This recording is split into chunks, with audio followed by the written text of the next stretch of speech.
The system is not working. Hello guys, welcome one and all to Final Drive Sim Racing. And we are here, it is Endurance Week, it is our final race of the season. And we are live at Zandvoort for the season finale, round 9. We are here in Holland. And a fantastic little circuit that we know and love well. Qualifying 15 minutes, 80-minute race and variable conditions as usual, although I am told it should be dry all the way through this endurance race according to the weather forecast, but you know, things can change. As always, your comms team is myself, joined by Luke Dugdale, who will be with us very shortly, and Aaron Markham. So yeah, Zandvoort, here we go, beautiful circuit, yet newly on the calendar to F1. This of course running the slightly older layout without the banked corners etc, as this game was released before. That came out 14 very, very difficult corners, and here we are with our race team. Sorry, I'm having trouble getting my software to load a minute. And it's not picking up Mr. Aaron Markham, unfortunately. Let me see if I can find you, Aaron. Okay. I know you're there. Hi, Aaron, and welcome. Hello. Let me just see. Hey, there we go. We got you. We got you. It's worked. Welcome. I'm sure Dougie will be along in just a sec. Once he's got himself sorted, getting in from work. So yeah, welcome to the stream. Zandvoort, great little circuit. Bit of entertainment for us this evening, just to finish off the season. I hear, pray tell, a little birdie tells me you've just been having a little play around Zandvoort. So, what are your thoughts? Unbelievably tricky. So hard. I think in about 5 laps I crashed on 3 of them. So it just seems really easy to spin and lock the rears, or even spin it under traction, just because of the nature of the corners. I'm used to the F1 layout of this because it wasn't really a track I touched until it arrived in Formula 1. So bit of a shocker for me when I was going into corners expecting to see banks and they weren't there. Yeah, yeah. It just, you don't actually realise how much they help the car. So yeah, I think these guys are going to have a lot of fun tonight, especially if they're going sideways. Yeah, absolutely. Yeah, a track I'm familiar with through this game. Obviously, F1 came later, and obviously the reprofiling of the corners has been quite something in terms of you know, really improving the drivability of the track, because it's quite a tricky little so-and-so in this iteration of it, at least. But it is the finale, and we have our season finale graphics that I was busy making just about 25 minutes ago. So here we go, season finale. So in the pro category, we have 3 drivers going for the championship, or what was Adam Foster in his Porsche. He is being challenged by Wes Beekhouse in his Audi, and Dominic Ingle in the Mountain Dew Lexus. But unfortunately, I have been informed that Dom is not going to make it back for this finale. He was a bit of an outside chance, being 30 odd points back, but Beerco's still in with a chance. And in the AM category, you've got Alan Davis currently leading, purely because he's been there before, from Dan Stevens. They're equal on points on 171, and then you've got Daryl Weavers, who's in with an outside chance of taking this. He's only 8 points behind, so anything can happen, and of course this will still count towards people's drop scores. So you know, we've got to remember that, haven't we, Aaron, in that you know, drop scores can still play a huge part. despite the fact they've already sort of kicked in, if you get what I'm saying, this one can also kick in the drop score. So even if Foster has a stinker tonight, he could still win the championship because he could replace tonight's score with a better score from previous round. I think that kind of made sense. I might have been talking absolute nonsense. Who knows? But here we go. That is the calendar. As you can see, we're on the last race, and it is Zandvoort. And there is the championship table. Just to confirm, then that has not picked up drop scores for some reason. I think it's accidentally pulled up the previous version of it. And the teams appears to be. I do right. apologise there, Mike. I didn't realise I was muted. No, that's all right. I assumed there were some technical issues when you did respond. Yeah, sorry. It has pulled up the wrong calendar for some reason. It's not pulled up the fact that drop scores kicked in, but the gap, as you saw in those graphics that I was showing just a moment ago, is much, much closer than that. So here we go. So just getting all of the graphics set up, because it doesn't always pick them up. Unfortunately, so I'm just getting those set up for you guys at home now. Aaron, so I was just saying about obviously drop scores are add a bit of unpredictability to things, because some might think if Adam crashes out and finishes last today, that means Wes has won the championship, but obviously he could replace that score with a previous better score, and that obviously keeps things interesting right up to the last moment. Yeah, it kind of adds. It's not like it's not necessarily done as soon as the race is finished, really, is it? We've got to walk away and work out where people stand with worse scores. If this potentially is a worse round for someone, this could be the drop round. It could be. It just like you say. It means that there's almost an element of uncertainty towards who's actually going to win the championship, because you've still got the entirety of the event to do before you remove a round, or you get what I mean. Yeah, Yeah, it's we won't know until the final possible moment, And exactly. I'm going to, after the race, leave you and Dougie to do some interviews, and I'm going to try and do the tables there and then, so we can establish exactly who's won each championship. So hopefully I can get that done in the few minutes that we'll have in between sessions. So just a little bit of information for you guys. There's a lot of new drivers joined the championship. As you saw last week, they weren't counting towards,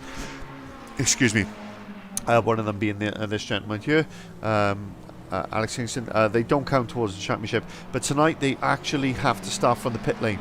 What the organisers do not want is any of the new drivers, as much as they are very welcome to be here.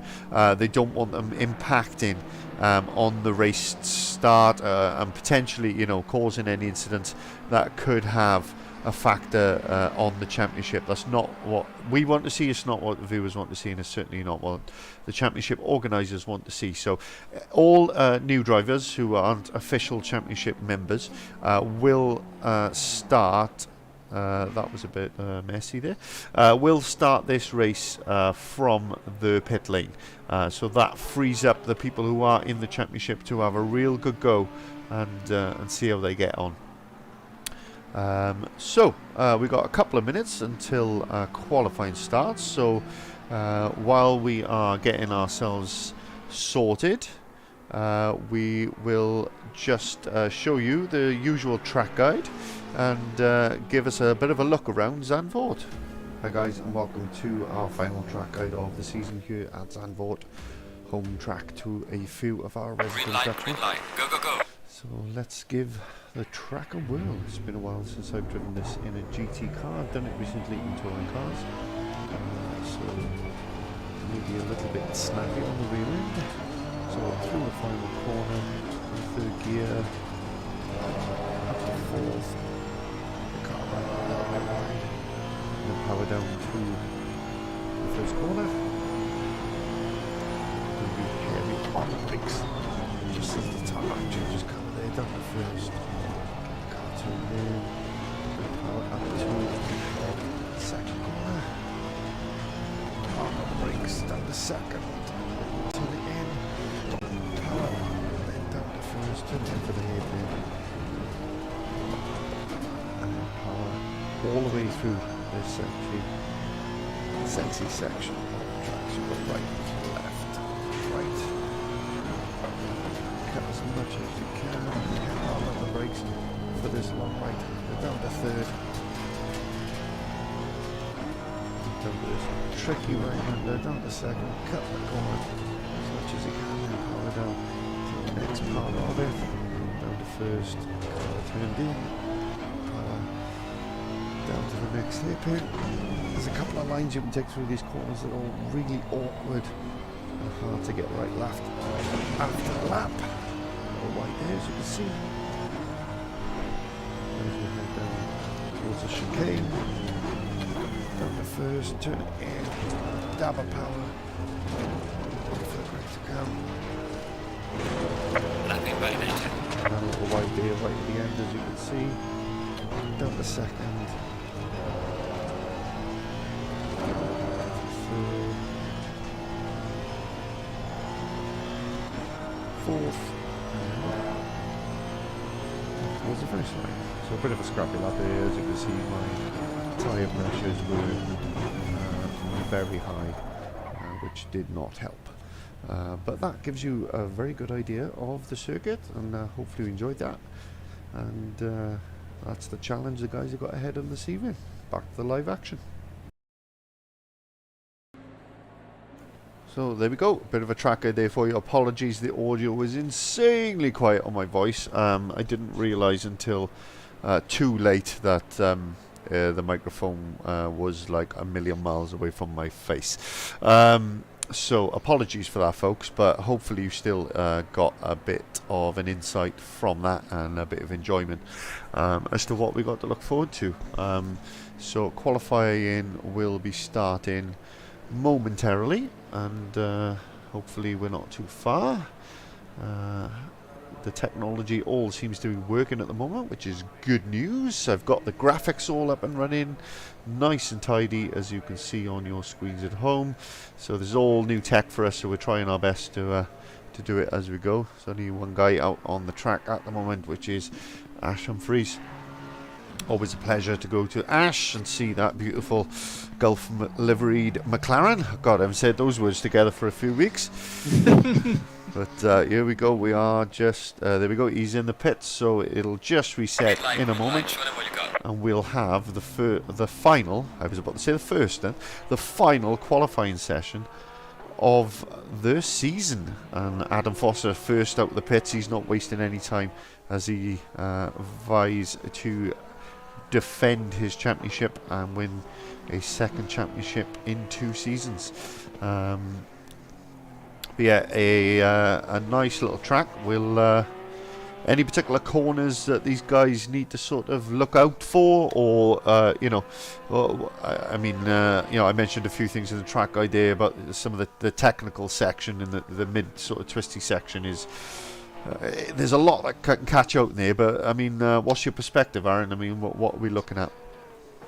You're looking at any place that's like a full 180-degree exit, so the critical traction zones like Tarzan, Turn 1, Turn 4, where the bank is in Formula 1, all those areas where you are demanding full throttle on corner exit, they are the critical areas tonight. And even, you know, we're on board with Adam here, and I think he's coming into the stadium complex. Like this area here can demand so much commitment from the car and race room. You can take so much curb.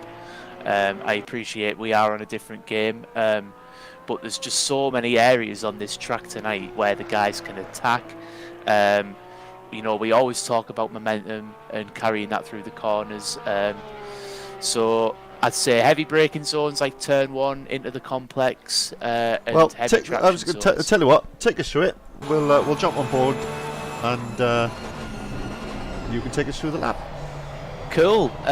So I might be a little bit behind, folks, but that's okay with me. Adam's just exited Turn 1 as we approach 3, that is, technically, I suppose, as we mount our way now into the hairpin that is banked in real life.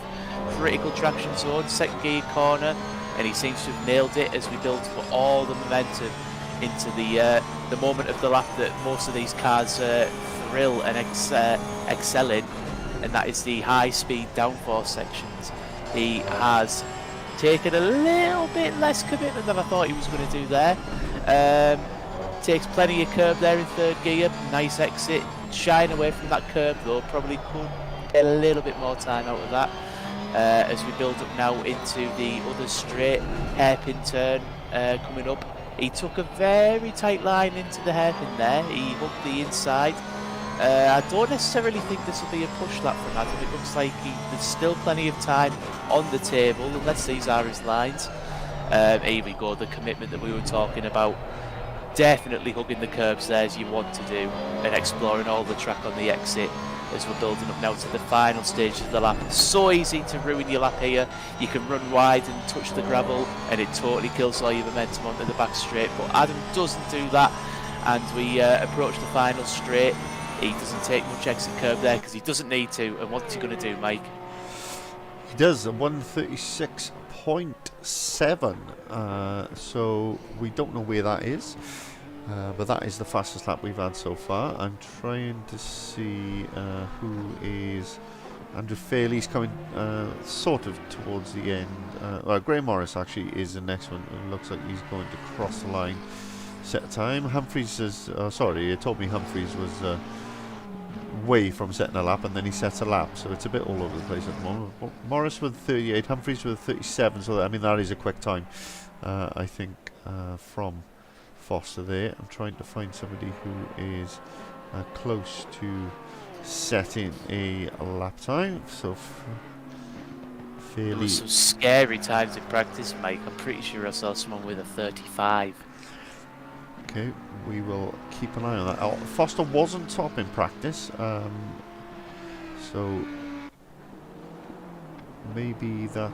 So Fairley goes up to second. He is half a second off, and Bakehouse with a 36 flat. So wow. He brings the thunder on his home track, and it ain't over till the fat lady sings, and she ain't quite singing yet. That's got to be some added motivation for the Dutch guys, hasn't it, tonight? You know, Wes and Bart racing at the home track. Got to give you a couple of extra tenths, hasn't it? Oh, definitely. I mean, the old Nigel Mansell quote comes to mind, doesn't it? People power. People power, indeed.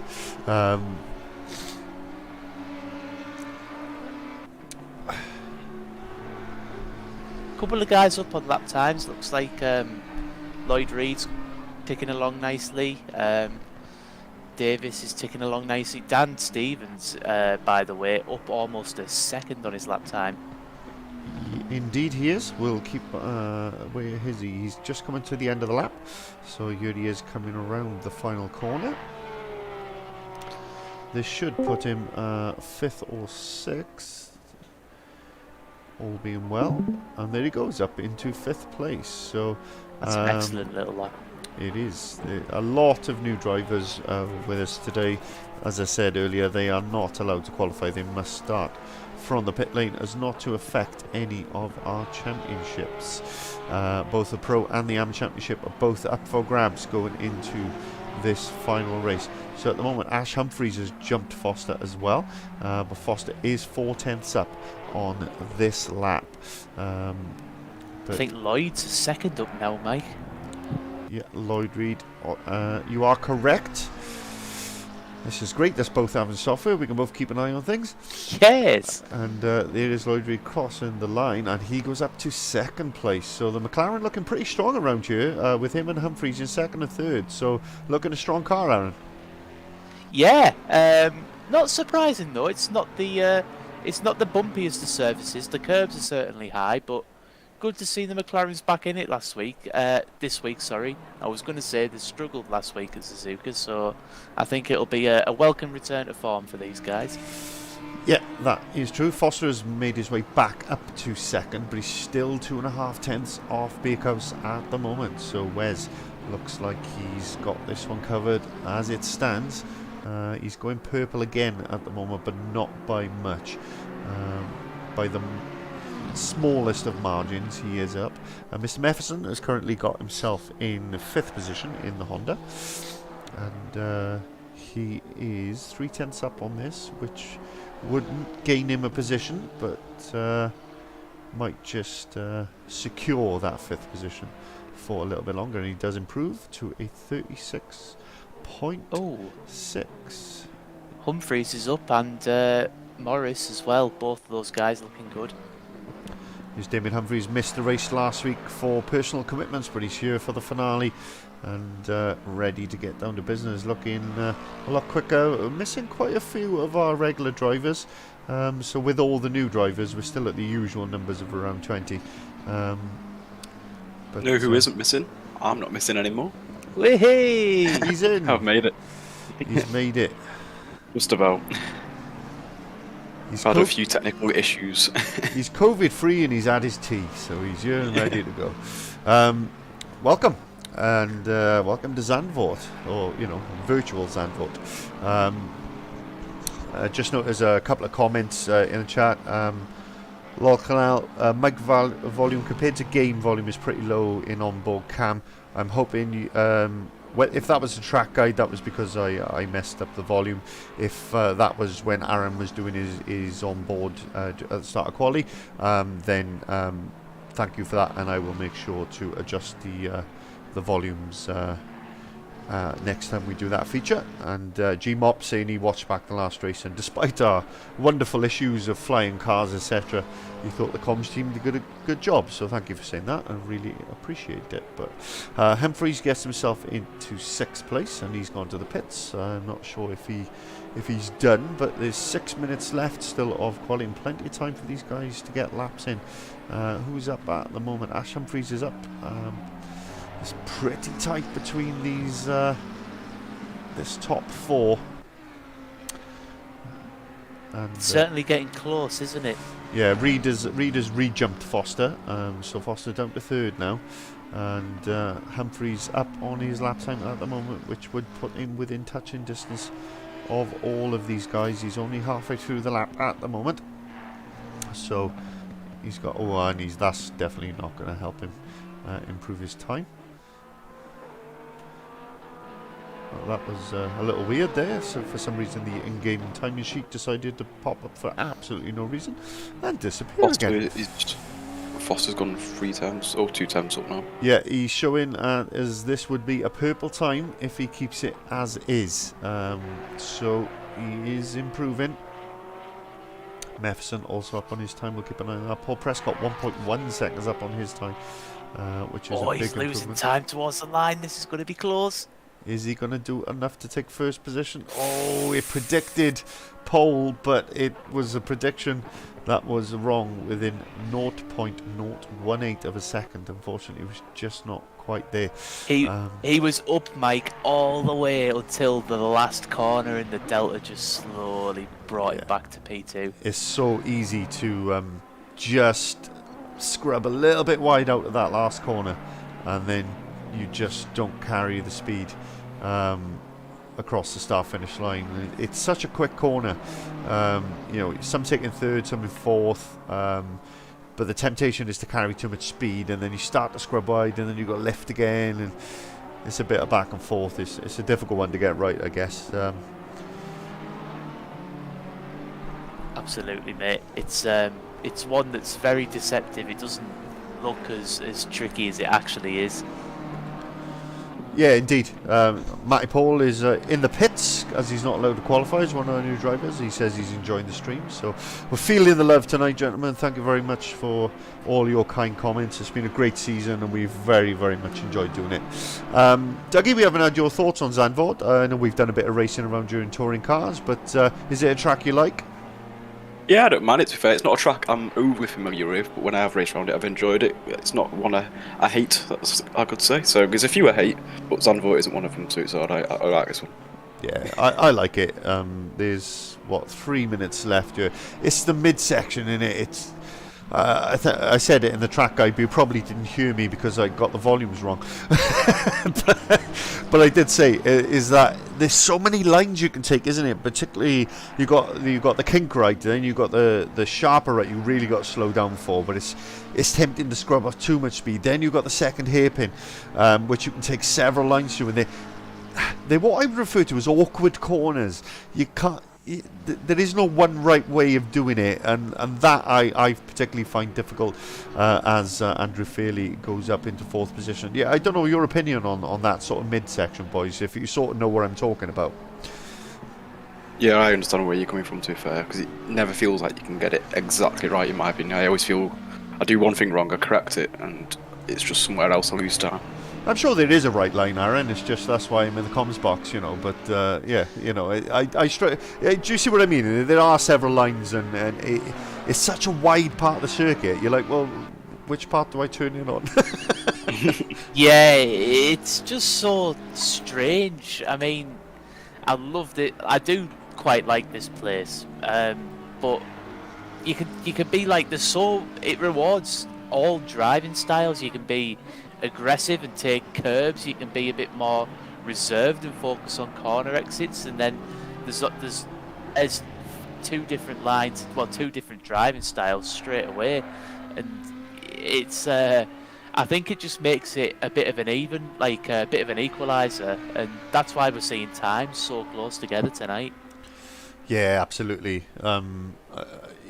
It's great to see just how close you are as Wes just dips into the 35s to 35.982 to give himself a little bit more breathing space, not much mind you, to Foster, who's still on a lap. Humphries is about to cross the line. He does improve, he goes up to 4th.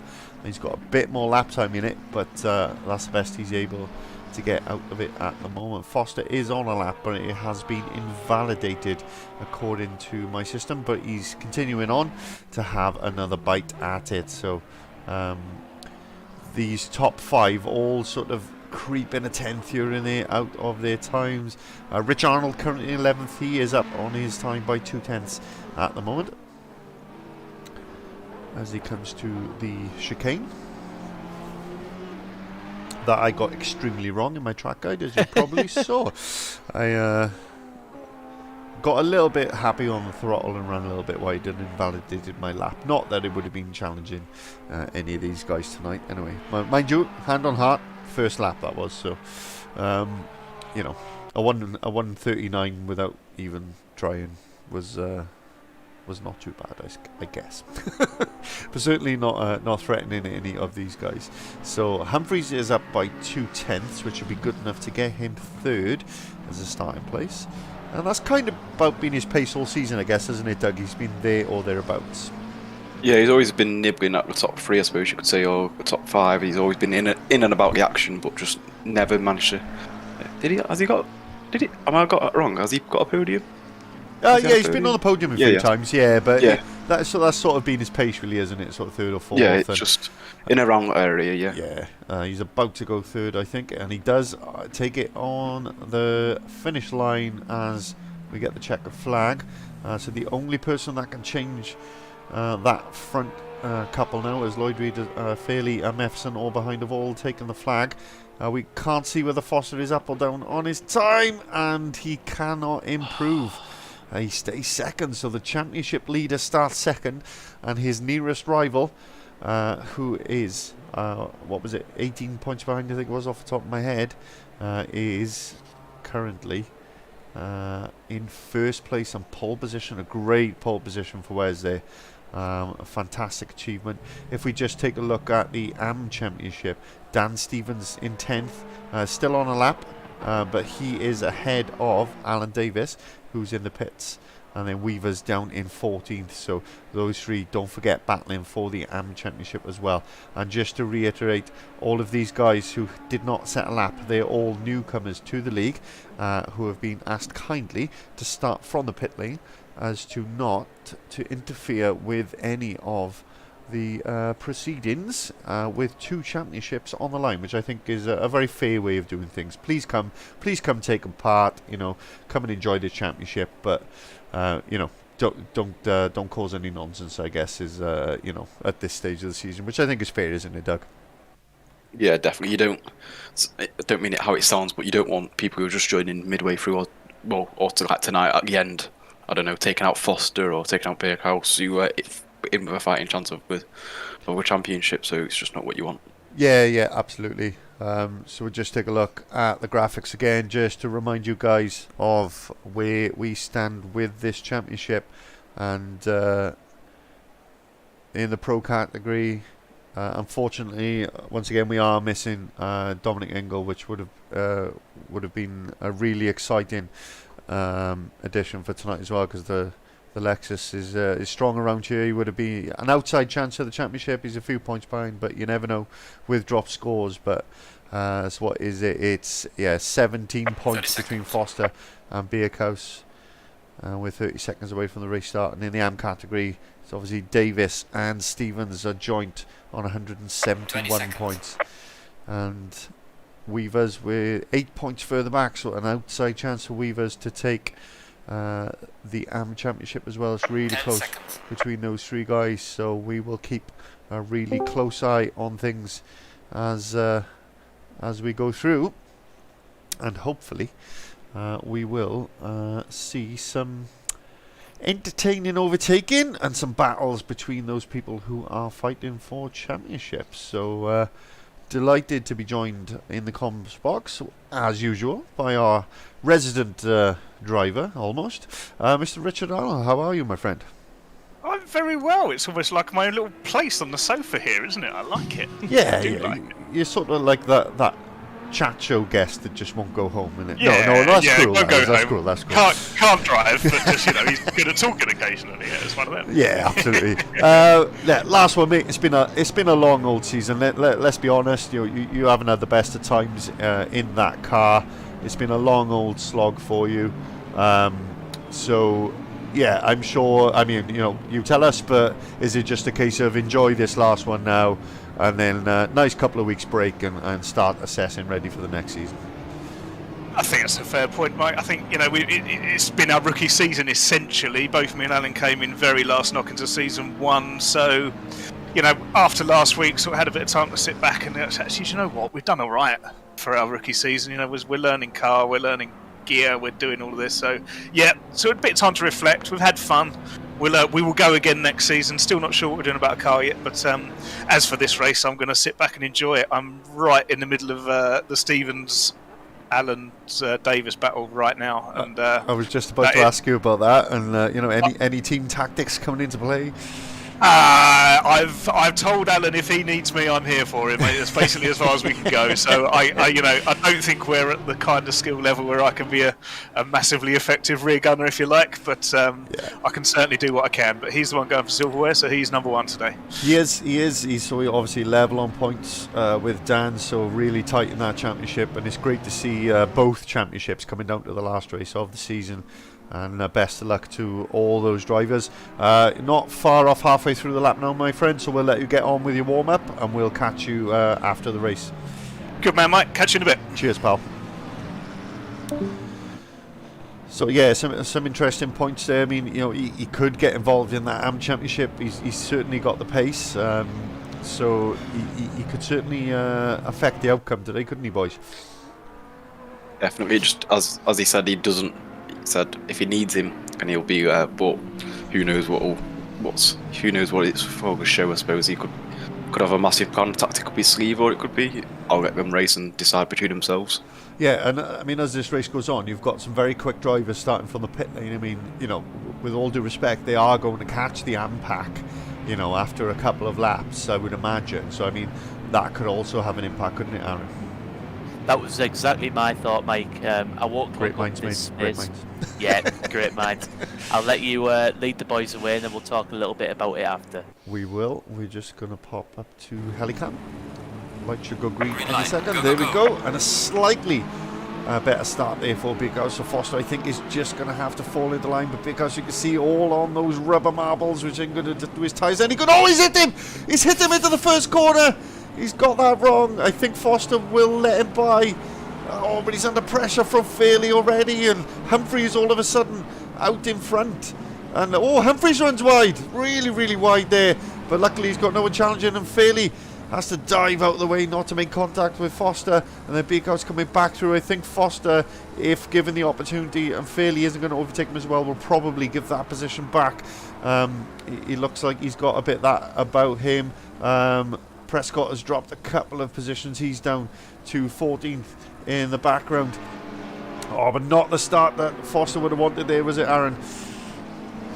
Oh, that was very, very, very, very edgy stuff. That's, I think that's nerves. That even though he is the man out in front of the championship, he does let him shows by. He gets to the best of us. Yeah. Yeah, but he does. Yeah, sorry to cut you off there. Just in case you'd missed it, he does let him by, which is great to see. Fantastic driving etiquette, that isn't it, Dougie? Definitely, you don't want to see drivers also making contact like that, deciding a championship through contacts like that. So it's always best to give the pace back, be a gentleman about it, and crack on. Yeah, absolutely. Could not agree with you more. But all of a sudden, out of nowhere, Ashley Humphries is leading this race, and his quali pace was only a couple of about a tenth and a half off those guys. So he's not going to be an easy person to catch and overtake, is he, Aaron? No, and especially at this place, that you might think there's a few overtaking opportunities, but I actually watched the GT race, the one that happened in real life here, and it is so hard to get past without muscling your way through. So I think if we do see a move, it's going to be an aggressive one that we see. Yep, and just as that, I saw that Mefson had managed to get his way past Weavers. Mefson starting towards the back. Oh, fantastic move. Brave and accurate driving from the two of them there to go two abreast through that final corner is not an easy thing to do. So kudos to the two of them, because that was some good stuff. That's Tell you what, I Mike. want to see. Yeah, go for it, my friend. Last week we almost gave driver of the day, driver of the race, sorry, to one of the people who couldn't actually score the extra point as they were newcomers. And we were trying to think of a name for that, and I have been thinking all week about this, and I've come up with the commentator's kudos. The commentator's kudos. So that is the honourable mention to people who might not necessarily get any points or any recognition in the race for doing well. Yep, absolutely. And one of those drivers, being Elliot Faggett today, has actually managed to squeeze his way up past Weavers in the midsection of the track, which is one of the hardest places to make an overtake stick. So, commentators, kudos to you, my friend. And cracking little move that. Fastest lap at the moment, Wes Bakehouse with 36.6. That is half a second faster than what Humphries did out in front, but Humphries very much just biding his time, looking after his tyres. There's one thing to catch him, is going to be a very different thing to overtake him. Weavers has dropped another position, but this is the effect of what I said earlier. It's these faster drivers who started from the pit lane catching and coming through the pack now. I've just noticed Foster seems to be dropping back. Do you think it could be damage from that contact? I mean, it is possible. It wasn't a big hit, but the slightest amount of damage on the front of these cars will impact your levels of downforce. But his last lap was a 37.5, and Beerhouse's was a 36.6, so it's 0.9 of a second slower. But yeah, so not great. So I'm just going to change one of the settings a moment, bear with me. We want to see live speed, and we want to see the last 3 laps of the drivers. There we go, so the bottom corner now, we can see the last 3 laps the drivers have done and their live speed, so that gives us a little bit more information. Sorry, I'm still getting used to all this new software, folks. But to answer your question, that absolutely could be damage. We'll see what kind of time he's done on this lap now. So Humphries gets fastest lap of the race, and then it gets taken away from him by Beerhouse, who was another 0.3 of a second faster, and Foster with a 37.1. So again, a quicker time from Foster, but still a second slower than Beerhouse. Could it be Aaron that he's defending from Fairley, and that's why he's losing time, or could it be the damage? We don't know, do we? No, and I think the only way for us to find out is to just let this race develop.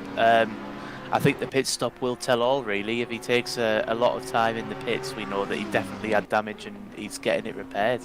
Yeah, very good point. I'd almost forgotten about the pit stops. I've been so excited for this season finale. It's an endurance race. We're going to have some pit stops, which always adds some excitement and a bit of jeopardy for the drivers as well. You get your pit stop wrong, or as we're saying, you get a bit of damage on your car, and all of a sudden, you've got to spend an extra 10 seconds sat in the pit lane. It all has an impact on the race results. So it's. I'd forgotten all about it, and now I'm even more excited than what I already was. But if you're just joining us, welcome. Where have you been all season? It is the season finale of Final Drive Simulation, and we are a couple of laps into, 3 laps into this final race. And just to recap, it was Bakehouse on pole from Foster from Humphries. Foster made contact with Bakehouse into the first corner. Humphries takes the lead, and Foster gives the position back to Bakehouse, and that is as we stand. So you can see Bakehouse's times now slower than Humphries, as he has to just sit there in dirty air. And not a lot you can do about it, really, Dougie, on a track like this, is it? Where you just can't overtake unless you've got a huge difference in speed. You just can't get past. No, as I said before, it's not one of the easiest tracks to get past, and I think bide your time, I think, will probably be a key thing. Maybe force a mistake, or, as you said, just have just that overspeed over the person in front is just going to be huge in this. So I think it can be difficult today, tonight, should I say, for the drivers. I don't think it's going to be an easy one. No, endurance races, as we've said many times, are tough enough. I mean, I know, many of you at home might think, well, hang on, Le Mans is an endurance race, and that's 24 hours. What are you talking about? 80 minutes. But in terms of sim racing, it's about as endurance-y as it gets. That in a regular championship, you can, of course, have much longer endurance races, and many championships do as one-offs. But yeah, my point being, keeping that concentration for 80 minutes around such a technical circuit like this, Aaron, is just going to be absolute hell for them, isn't it? Yeah, it's certainly not going to be what some would define as fun, but definitely fun for viewers. So let's see what it has in store. Yeah, fun for the viewers indeed. I just noticed Humphries has managed to make his way past Stevens. So let's take a look at the replay and see how he made that move. So where is he now? Just coming through that technical twisty section that I said I hate. Well, don't hate, but find difficult. See where he goes. Oh, is he going to get it done into the chicane? He does, late on the brakes. Ooh. Lovely move there from Damien Humphries. Absolutely fantastic stuff. Late on the brakes, and through he goes, up into 7th. Not bad at all, gentlemen. That's the way to do it if you're going to do it. Yeah, beautiful little move. And but that a prime example, he clearly had a lot more pace at that part of the track, and that's why he was able to make it stick. Whereas Wes at the moment is still half a second behind Nash Humphries. I wonder now whether Ash will hold Wes up and whether Foster will start to come back towards these guys. He's nearly he's 4.5 seconds back, mind. It's not a small gap. I was just about to say, if you were... Ash has gone wide. Oh, and he's... That's it. Yeah, done. And he's got it done. Well, we caught one live. We'll give ourselves some kudos for that. Sorry, what was that, mate? That makes a good question. I was about to ask you, Vagin. I was going to say, if you were Ash, would you get out of the way and just not try and disturb it and just let Bakehouse through, and if Foster comes up behind, let him through? But it doesn't really matter now. That's invalid. Yeah, I don't think he would have. I think he would have. He would have pushed him all the way and made him work for it. At the end of the day, this might get through into turn 1. He does go. Oh, he takes a look. But, it's not over yet. It's certainly not over yet. But, sorry to cut you off there, mate. No, not at all. I think Mepherson has had a bit of an accident. Just take a look at the replay and see if we can see what has happened here. So they are coming down towards the chicane. Oh, he just got his braking a little bit wrong there behind a slower car in Prescott, and then he had to get out of it. So, bit of a nasty one there. That's where he goes. But Kingston makes his way past Morris into the first corner as well. So, nice little move there from Kingston. 1 replay, 2 overtakes. There we are, 2 for 1, boys. What can I say? That's some of the best directing I think I've ever done. Unlikely to ever happen again. Need to start charging, Mike. I really should. Humphreys is showing a lot of pace. Damien Humphreys, sorry, this is Humphreys number 2. Showing a lot of pace at the moment, up on his best time, and may even start to threaten that top 6 if he carries on in this vein. But we'll keep an eye on his progress. In terms of the AM battle, it's still Stevens just ahead of Davis, and of course, remember folks, these guys are tied on points, so as long as drop scores don't have a massive effect, which I don't think they do for these guys, because I think they've both missed a race at some point, then whoever finishes ahead in this race in theory should win the championship. That isn't guaranteed, as I say, because we do need to check a few things with the drop scores, but all the Humphreys and Bakehouse are showing that they swapped place. So let's have a look at the replay, because I think they may have been a little position swap. They were going down into the first corner and then changing hands again. Humphreys does go to the inside.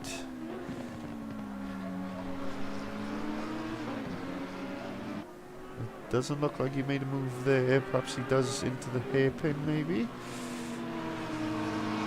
It shows the lead changed hands, but clearly the software has once again lied to me. Because, as you can see, it didn't. So, yeah, kudos to the software there for getting that one wrong.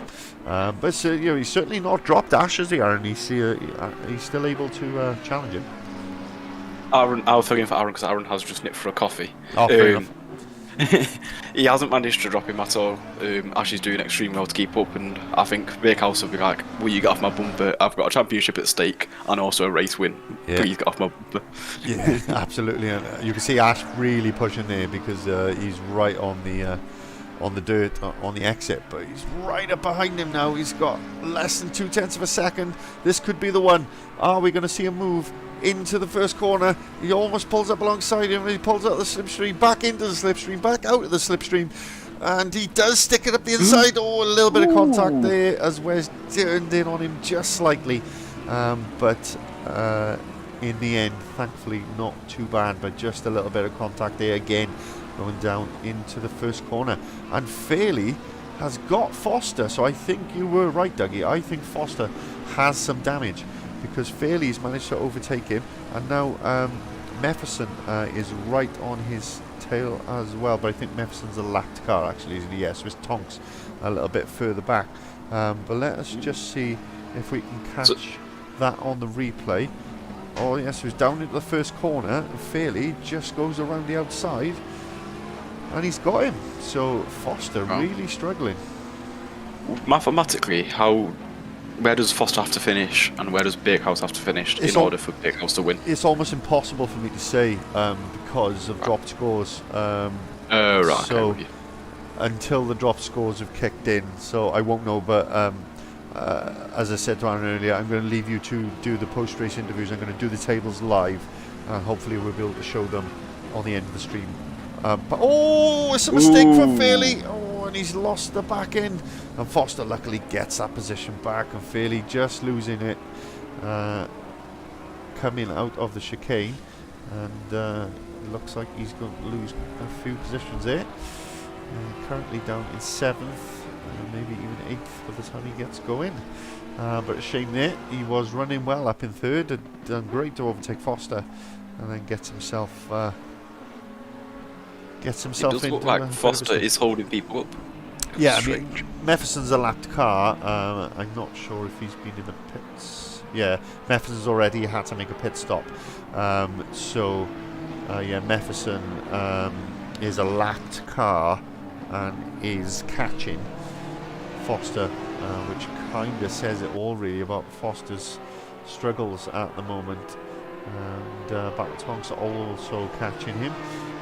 Reed only 1.5 seconds back as well, and Fairley back up into 6th, so he will be pretty quick coming back, I would imagine, providing he hasn't ruined his tyres too much. But yeah, Foster clearly struggling. I mean, he's dropped a lot of points with the drop score system. I think it was something like 87 points, which is a lot.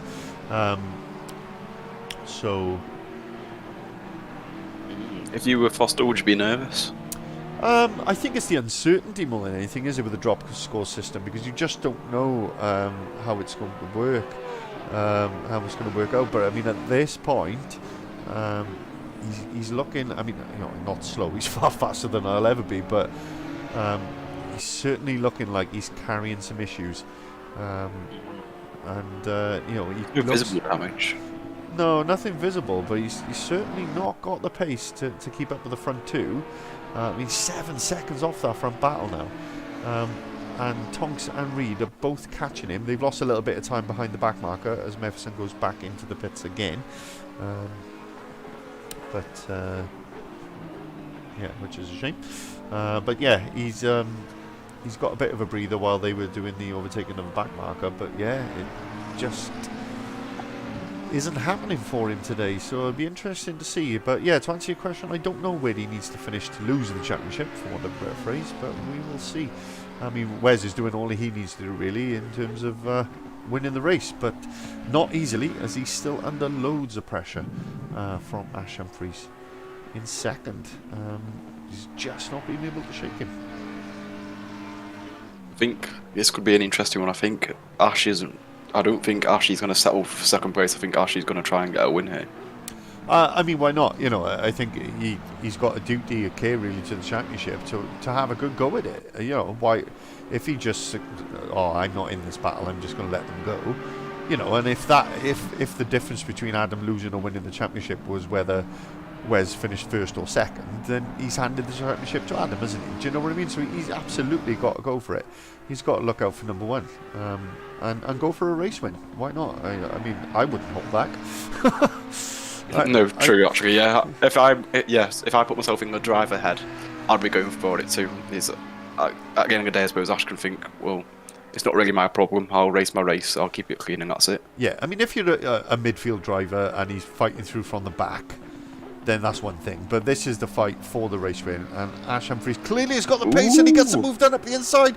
Bierkhaus runs a little bit wide, but he's going to be on the outside now for the next corner. But Humphries just a little bit earlier on the brakes, trying to make sure that no more contact is made. Will he get a bit of a switchback through the hairpin?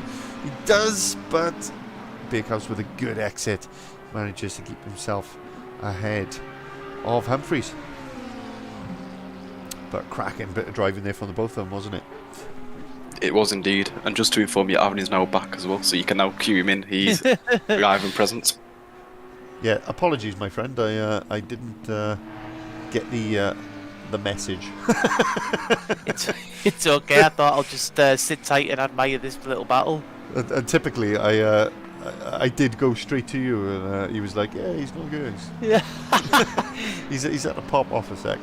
So I made myself look a right plum. Morris is into the pits. We are, only 20 minutes into this race, so these probably aren't scheduled pit stops, probably more... He did clout the barrier right on the opening lap, Morris. Fair enough. There's a right old ding-dong going on with Heaton and Bren Jones. There was a bit of swapping back and forth. Let's just have a look back on the replay and see what's going on here. So that pretty battered McLaren of Bren Jones sits there just ahead of the BMW of Heaton, and Jones just gets the hairpin all kinds of wrong. Heaton gets himself up and past Jones and up into 15th place. So born from a little bit of a mistake, but he took advantage of it and got himself a position. So battle out in front is still half second now. It's a bit more of a gap. Yeah, still pretty much as it was. I think it ebbs and flows depending on the McLaren is stronger in different parts of the race circuit. Foster still dropping back from these guys, 7.5 seconds now, but Tonks and Reed have also dropped back, so whether that's because they are battling each other rather than focusing on Foster. I suspect that might be the case because their last laps have been in the 38s, which obviously is nowhere near as fast as those front guys are doing. Interestingly, Foster's pace now matching those front guys. So whether he'll come back at them after the pit stops, we'll keep an eye on that. Kingston getting pretty close to Humphries. He's one of the newcomers who started from the pit lane, but we know we've seen him in last week's session, and he has got a lot of pace in that Ferrari, but Fairley made a mistake, so he's under pressure from Humphries. Humphries under pressure from Kingston, so we've got a three-way battle here. Humphries puts it up the inside, but he just runs over the curbs and then just avoids the Ferrari on the way out. Yeah, he gave it a go, similar move to what he pulled off earlier, but couldn't quite make it stick. Kingston is up 10 places for a little fun fact there. Yeah, nice. I mean, like I say, he did start from the pit lane as he's not a championship driver, but absolutely fantastic progress from him nonetheless. The battle of Stevens and Davis is still Stevens in 9th, and you can see Davis in the background there in 10th, followed pretty closely by his teammate Rich Arnold in 11th. So yeah, so I'm still literally 1 place and 1 point between Stevens and Davis for that championship. The pit stops definitely going to play a part, I think, in how that comes off. So Kingston putting pressure on Fairley now. Fairley's made a few mistakes in this race already, should but for all intents and purposes be in 3rd position, but he's made 2 big mistakes. Got a little bit of lag on the stream as cars look like they're skating about a little bit. I can assure you they aren't. It's just a little bit of lag. The Beerhouse has definitely not ran away from Humphries. Humphries' lap times are matching him. Foster keep in touch with them now, but 7.5 seconds back, which is a lot to make up in a pit stop. So we'll see how it goes. What's your gut feeling as we with 57 minutes to go, so just under an hour now? Aaron, gut feeling. I mean, what's going to happen here? I think it's strategic from Adam. I really do. I think he's held off in the opening laps. I think he knows something we all don't, and he's matching the pace of the leaders now. I wonder if he has just eased his tyres into this phase of the race and fully plans on doing something completely different to the other guys out front. Yeah, got an overtake that we missed, but we've got a replay, so let's take a look. And Lloyd Reed battling with Bart Tonks. Bart Tonks has found some form, hasn't he, the last few weeks, gentlemen? We took the mick a little bit for a couple of weeks, but he's really found form this last few weeks. But nothing he could do to keep that McRari behind there, and Lloyd Reed up into 4th. Great move that. Yep, solid. One of the overtaking places we said would be in an overtaking spot earlier in the stream. Nice to see that we weren't wrong. Yeah, and a beautiful livery as it is, Dougie. Do you reckon the Bakehouse is sick of seeing that in his rearview mirror by now? I think so. I think unless it was you, if you were driving in Bakehouse's seat, I think you'd be loving it. McLaren sat over a nice livery on it. I think you'd be loving it. I mean, but yeah. I think Bakehouse would be hating it. I mean, I would love it. Yeah, there's absolutely no doubt about it. But the number 43 still leads the number 44 by less than 2/10. Oh, he's so close. Is he going to dive up the inside like he did earlier? He is. He's later on the brakes. Can he make the move stick? Oh, he runs a little bit wide. He was too late on the brakes. And Bakehouse just keeps his line and says, thank you very much, I'll have it back. Oh, he just can't make a move stick, Humphries. And he got to be kicking himself, Aaron, for that mistake he made that made him lose his position in the first place. Yeah, I was thinking that earlier when you said he's running the same times as Wes. I just thought, well, if he was in front, he'd still be in front, wouldn't he, with that type of pace? So he'll be absolutely gutted. But let's see what happens in the pit stop phases. He might concede this battle as a defeat for now, but he might try and win the war later on, which could be in the pit lane. Yeah, absolutely. I mean, Dougie, we know Ash is a wily fox. He's not going to do anything to ruin his own race, so we can only assume that his car can handle this. So if anything, he could be pressuring Wes. So he weighs his tyres out quicker, has to do a pit stop earlier. You know, And using then more I would- fuel I'd- because he's unable to drop his fuel map down. But I thought we were going to see a move into the chicane. But yeah, you know, And that plays into Adam's hand as well, with going yeah, going a exactly. bit slower into it, and then Adam might just be thinking, well, we haven't too bad to get out, and I'll just come along and snatch a win. Yeah, absolutely. I mean, the gap is 18 points, and Foster's found his pace now, so he's lapping. Still not quite as quick as these guys, but he's within half a second most of the time. He's having some good and some bad laps. But here we go again. Take 6. Oh, Humphries thinks better of it that time. I think you can see that Bakehouse is able to brake later than the McLaren, I think, Aaron, which is why Humphries is struggling to make that move stick. Yeah, it seems as if the brake pressure that the Audi can exert is way higher than the McLaren. The McLaren seems to be a lot longer on its brakes, but the McLaren does seem to have the bit between its teeth in the straighter sections of the tracks, and I think that's where he's gaining all of his time. Yeah, I think if Bakehouse jumps first and does the pit stop first, I think Humphries might stay out for 2 or 3 laps and try the overcut. And I think, do you know what? I think he might make it work, because it'll take a while. It'll take a while for Bakehouse to get his tyres up as well. And as long as he comes out in front, Humphries, then you know he'll have the time to get his tyres up to scratch. But it's what I would do if I was in Ash's position. I'd just box opposite to Wes. I wouldn't undercut. I'd just go for an overcut or box at the same time. Maybe. Yeah. I mean, when you're that close, it's difficult, you know. And of course, there are no teams or pit crews in the sim racing world unless you're Lando Norris.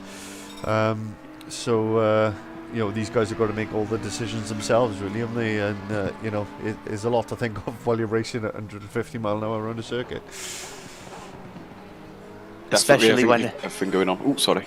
It's all right. I think you're going to say what I was going to say, Luke. So carry on. Yeah, you've got the driving aspect of it and the tactical aspect. You just got 5 million things running through your head, plus what's happening here and now as well. Yeah. Yeah. So You know what? That's actually provoked a thought of how interesting would it be if each driver did have a bit of, like, even just one guy who had, for tactical reasons, go right pit now and see if it was any different. But anyway, that's just a random thought. Yeah, absolutely. So Humphries' last 3 laps is a 37.7, a 37.9, and a 36.9. And Bakehouse is a 37.5, a 37.9, and a 37.1. So Humphries does appear to have more pace in the car, and especially because Bakehouse has clean air. But again, is he playing a tactical game? Is he just saving his tyres? We just don't know, and that's the beauty of it. We're just going to have to wait and see, as the boys said, and see what happens after the pit stops. You know, are people going to go for a 50-50, as in 40 minutes pit, 40 minutes, or are people going to go long? Are people going to go short? We just don't know. But we are 30 minutes into this race now, so I think anybody that was going to go short would have pitted by now. Another factor, Mike, to bear into it as we start approaching it on the screen is back markers. Are back markers going to play a part in this? Yeah, absolutely. I mean, you know, there will be some lapping going on at some point, I'm sure. So yeah, it will be no doubt a factor later on. So Heaton, who's got a pretty battered BMW, heads off into the pits. We're just showing that contact had been made, and Lloyd Reed is showing a white flag, but which normally means a slow car, but he appears to be okay, and still ahead of Fairley. Tonks is in the pits. Yeah, so I was literally just about to say that. Tonks is heading in for his pit stop, so he is dropping down the order at the moment while he stops. So let's keep an eye on how long Tonks is in the pit lane for, so we can get a gauge of how much time these guys lose in the pit stop. I'm just watching the pit stop time now, while we watch Alex Kingston chasing down Andrew Fairley. See fairly in the Fair. foreground there. So just keeping an eye on Tonks. He's currently been in the pit lane for 47 seconds. Sorry, somebody was going to say something there? I was going to say, fair to say, for commentators, kudos. Kingston's been absolutely phenomenal in that Ferrari. I mean, no! Fairly. And Kingston made Commentator's contact. curse instead I of kudos. know. I'm not sure exactly what happened there, but let us go to. Oh God, where is he? Let's go to Fairley and go back on the replay and see if we can see what happened. So if we jump up to the helicam, we can take a look at this. While we're waiting for this incident to come up, sorry to interrupt there. Birkhouse was in the pits for 60 seconds. And he was stationary for 37 of those seconds. So it's a 60-second loss. So we got that as a reference time as the pit stops start to come towards us now with the leading guys. So here he comes through the two right-handers. He must lose it here under braking. Oh, that's very similar to what was happening to Dom in the ring last week, wasn't it? And unfortunately, he's just. But that's the second time he's lost it. Sort of mid-corner, one of those slow, painful slides you can't halt. Yeah, that's the second time that's happened to Fairley in this race. But there we go. And he is still in fifth, just about. And Kingston clearly wasn't expecting him to be there when he came around the corner and made contact with him. These two still stuck together like glue. Foster now nearly 9.5 seconds back from these two. You may just see him. Yeah, you could just see him in the distance of the shot there on the helicam. But I can't get over how close these guys have been able to race all through. And who's going to jump first on the pit stop? What do you reckon? Is Humphries going to go for the undercut or the overcut, Doug?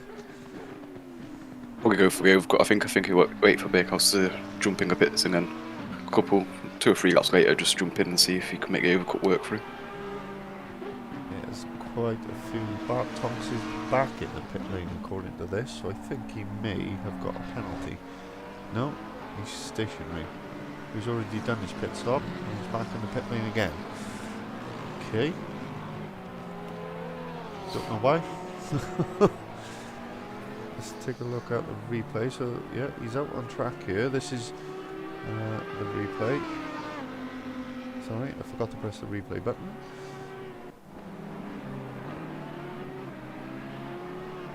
Oh, so he's out on track and then it forces him back to the pit lane. He must be either a glitch or some kind of penalty or something. Very strange. But Birkhouse now down in 17th. But I don't think he had a drive through.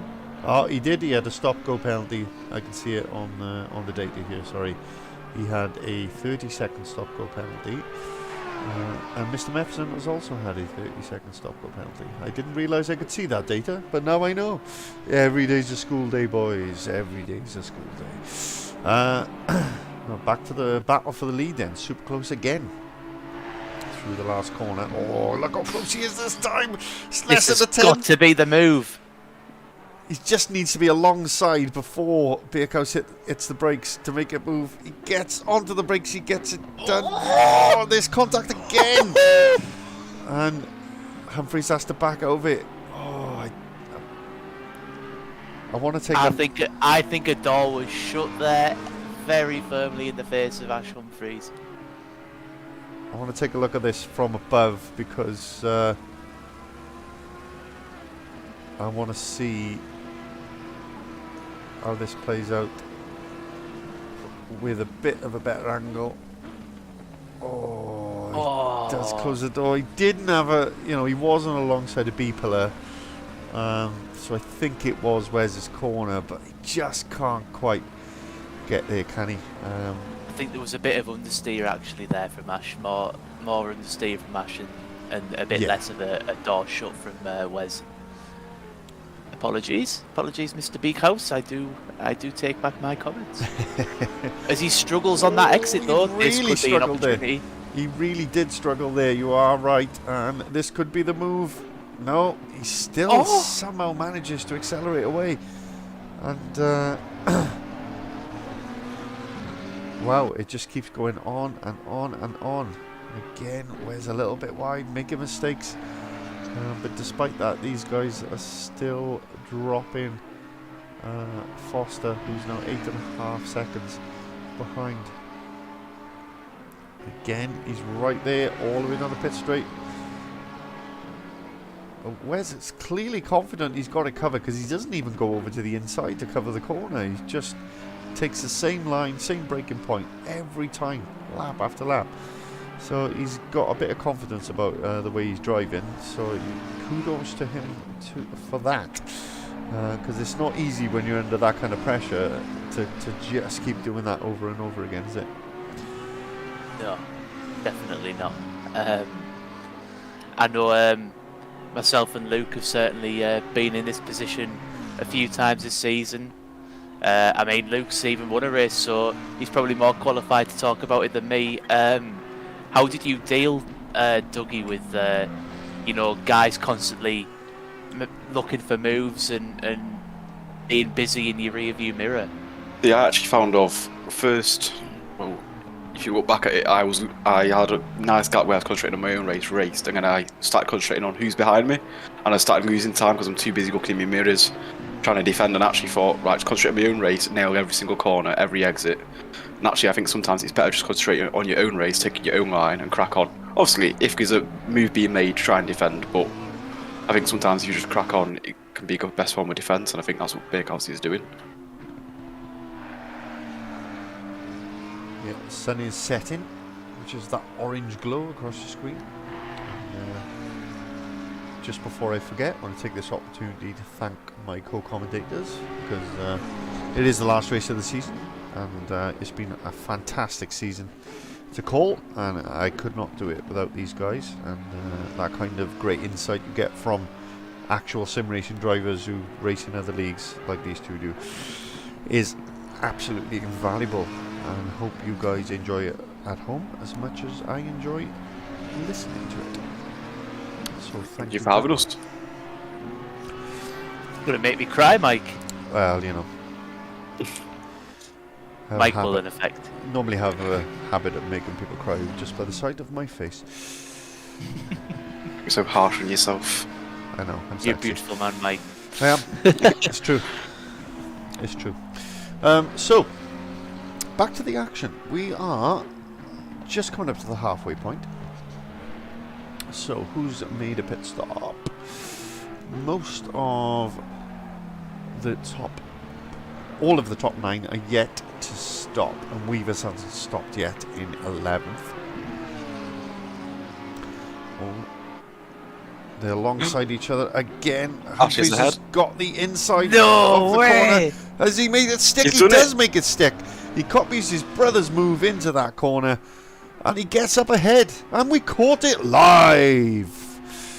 We didn't need a replay. That was lovely. Yeah, beautiful. Simply lovely. Yeah, so nice. We're going to take a look at it again. So there you go, Bakehouse. If you're watching, just rub it in your face a bit.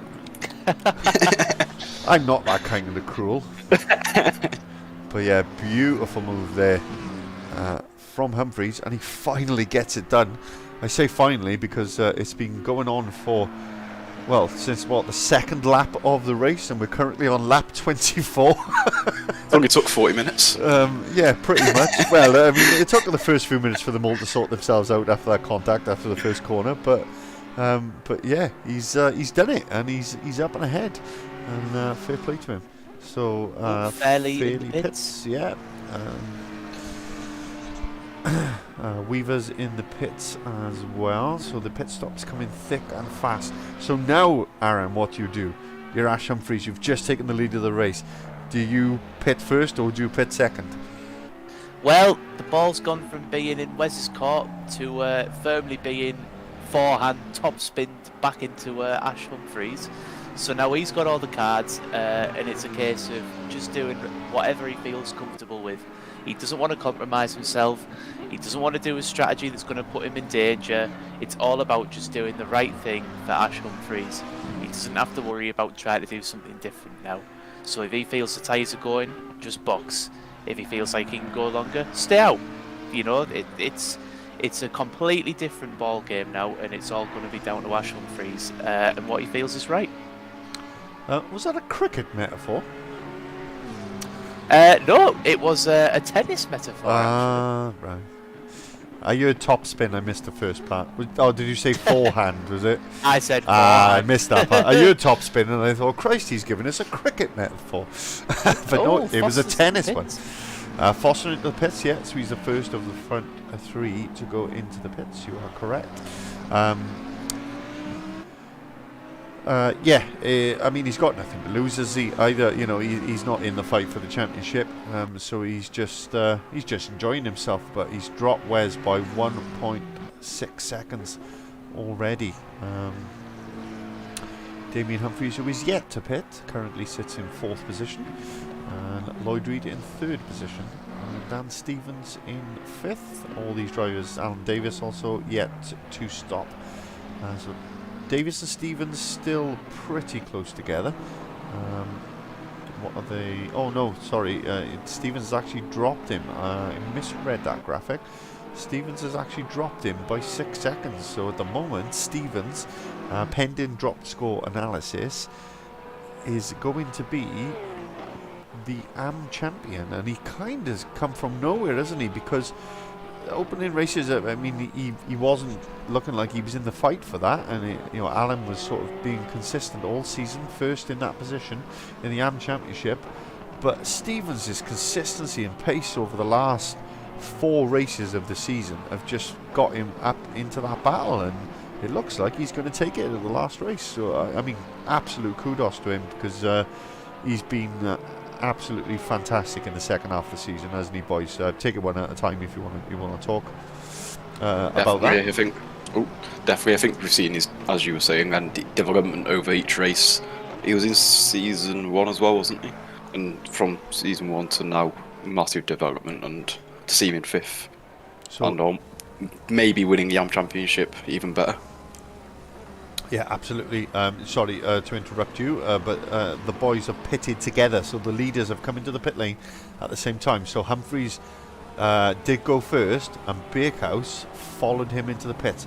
So we will keep a close eye on that. So your temporary race leader, as he is not yet pitted, is Lloyd Reid, and the boys just coming towards the end of their pit stops now. So Humphreys on the move, Bakehouse on the move, but pretty much identical pit stops, so neither of them with any damage.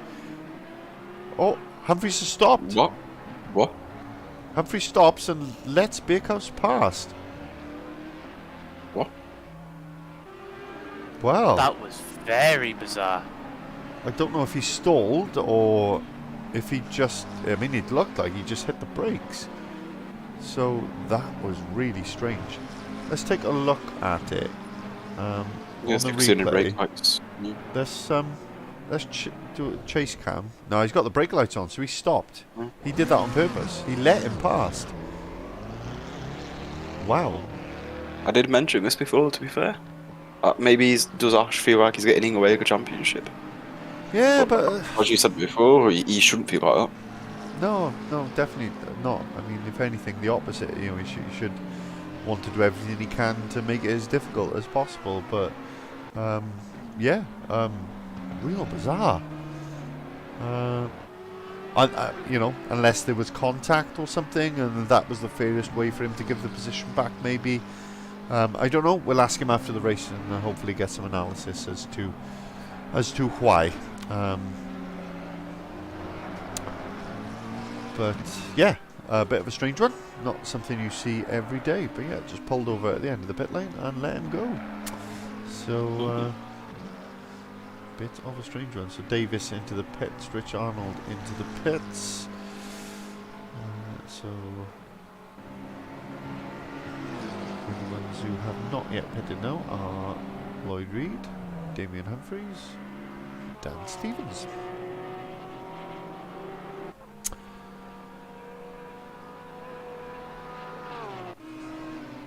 So Bierkhoff's now 3.5 seconds ahead of Humphries. Yeah, that was super bizarre. I'm sure there's a very good reason for it. I don't doubt that, but yeah, I cannot get my head around it. What I also can't get my head around is that this software claims that Ash Humphries has done 2 quicker laps than Wes Bierkhoff's fastest lap that he currently holds. So I can only assume that they were invalidated, but it still picks them up. I did notice that before, because it will flash up on even our software and say last and show a faster time than the best, but it won't go purple. Yeah, because even Foster's done a quicker time than that, but it's no, I know what it is. It resets after the pit stop, like what your best is, I think. It's a bit of a pain. So Damien Humphries, going very long, is now the temporary leader of this race. Only him.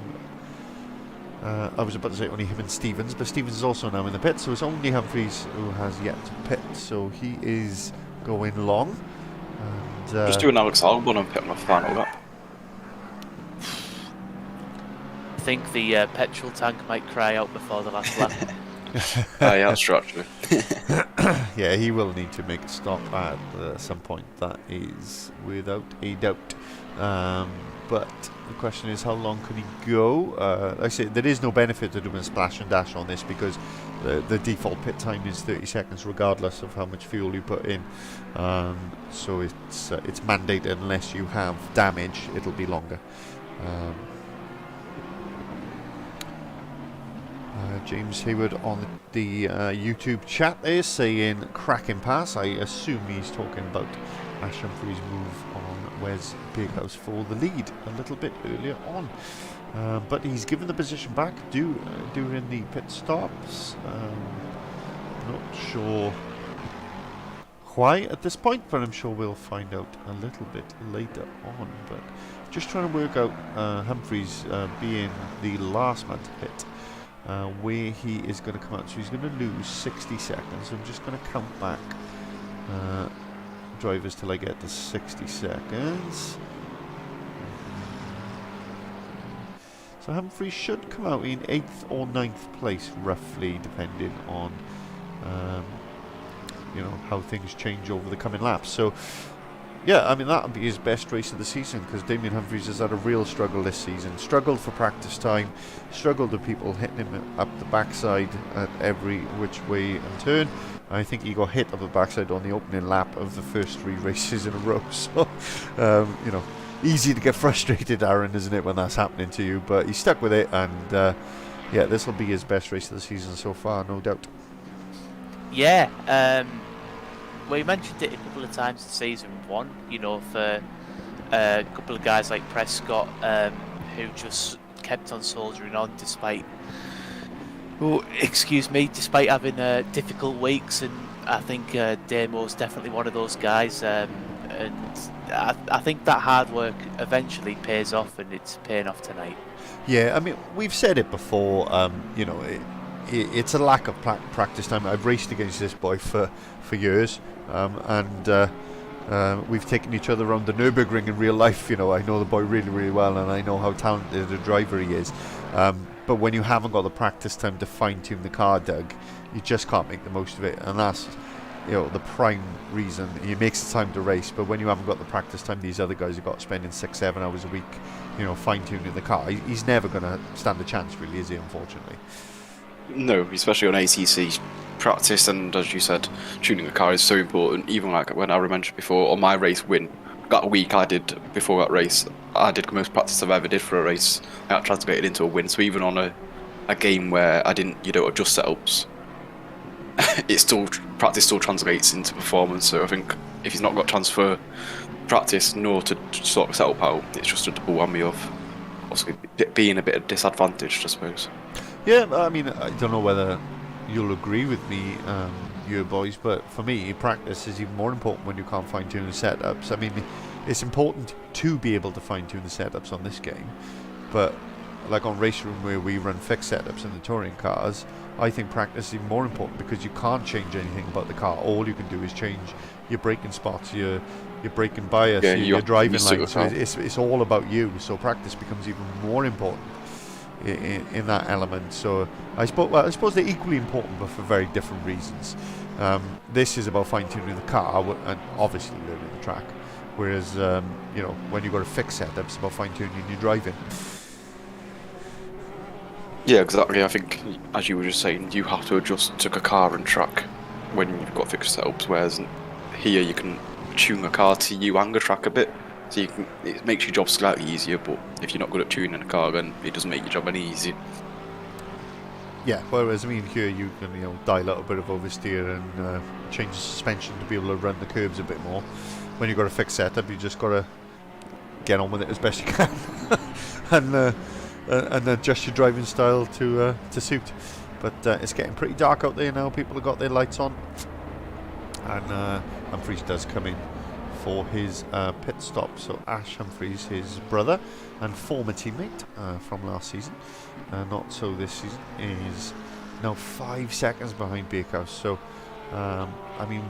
whatever happened, and the reason for that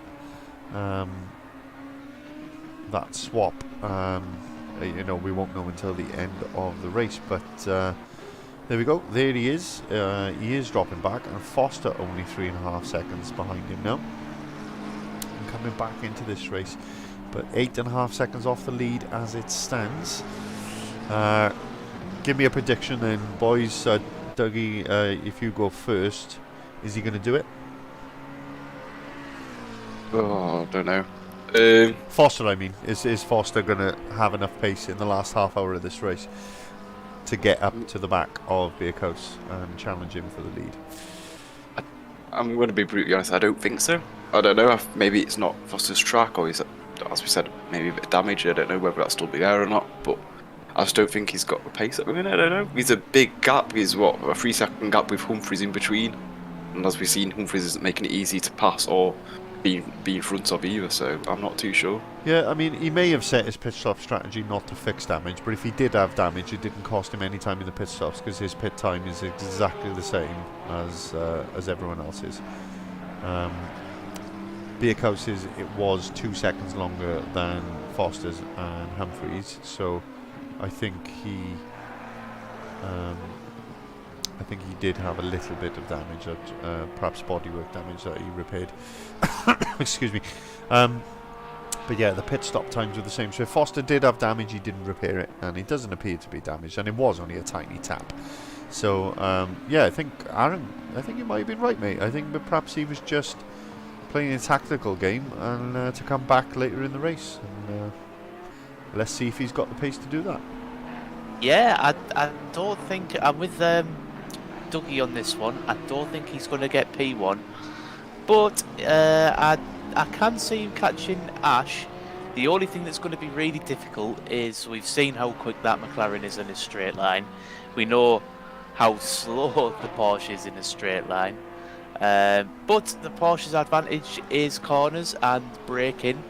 And we did see that Ash wasn't quite able to get the move done for quite a few laps on Wes under the brakes. So I think we could see a very unorthodox overtake from Adam, but he just needs to reel him in, and it's a case of can he actually do it? I mean, I'm just watching the Delta, and he's fluctuating anywhere between 3.7 and 4 seconds, isn't he? It doesn't really seem to be going down, it's just staying neutral, really. No, I mean, he was less than a tenth of a second quicker than Humphries on the last lap, but Humphries on this lap is about half a second quicker than him.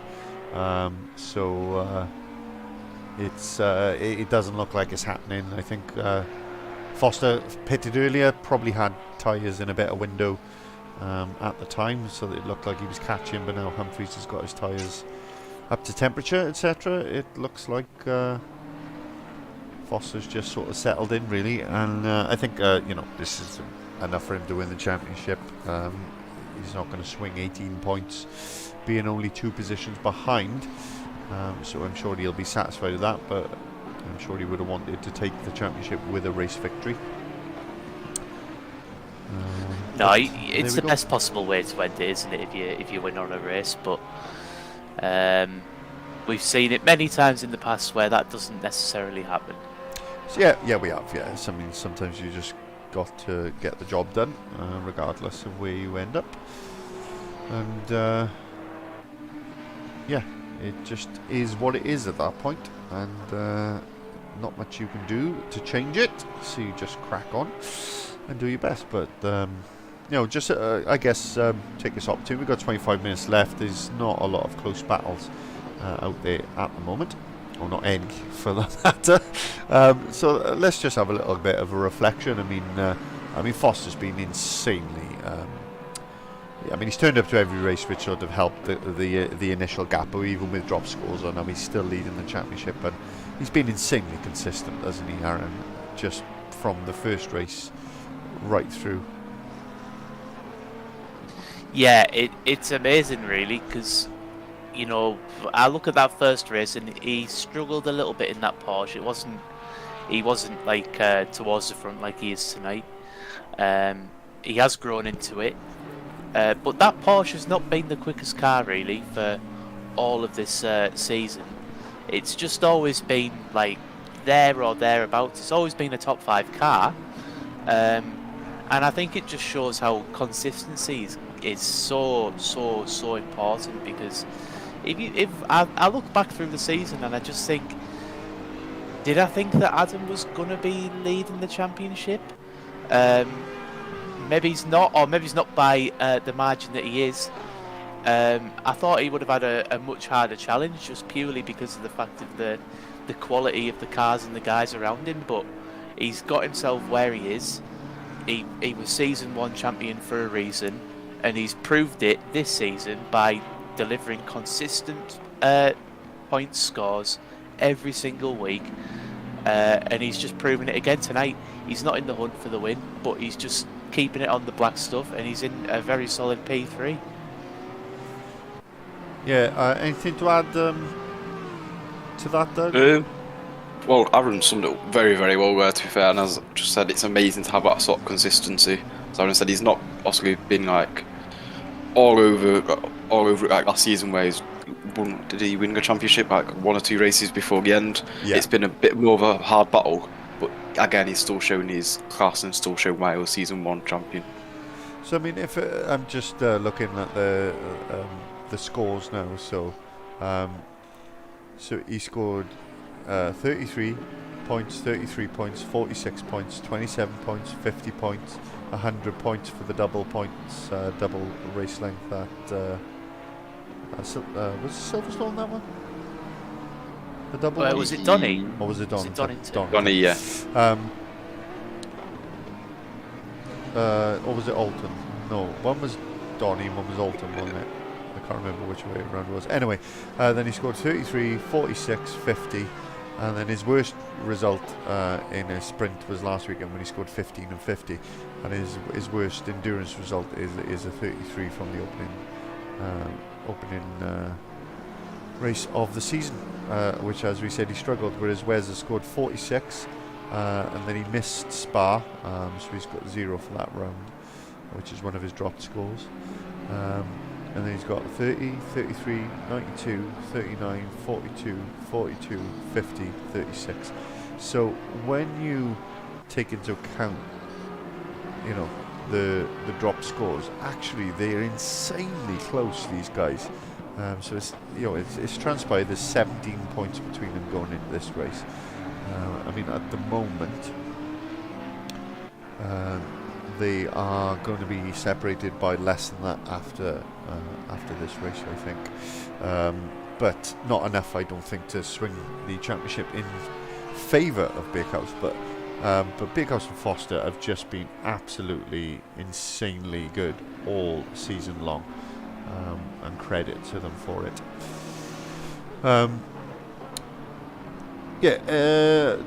While we are talking about those two, we will also just double check up on the AM Championship. So Dan Stevens still leading, he's 10 seconds ahead of Alan Davis. At this point, Dougie's just got to keep his head and make it to the end of the race, keep it simple.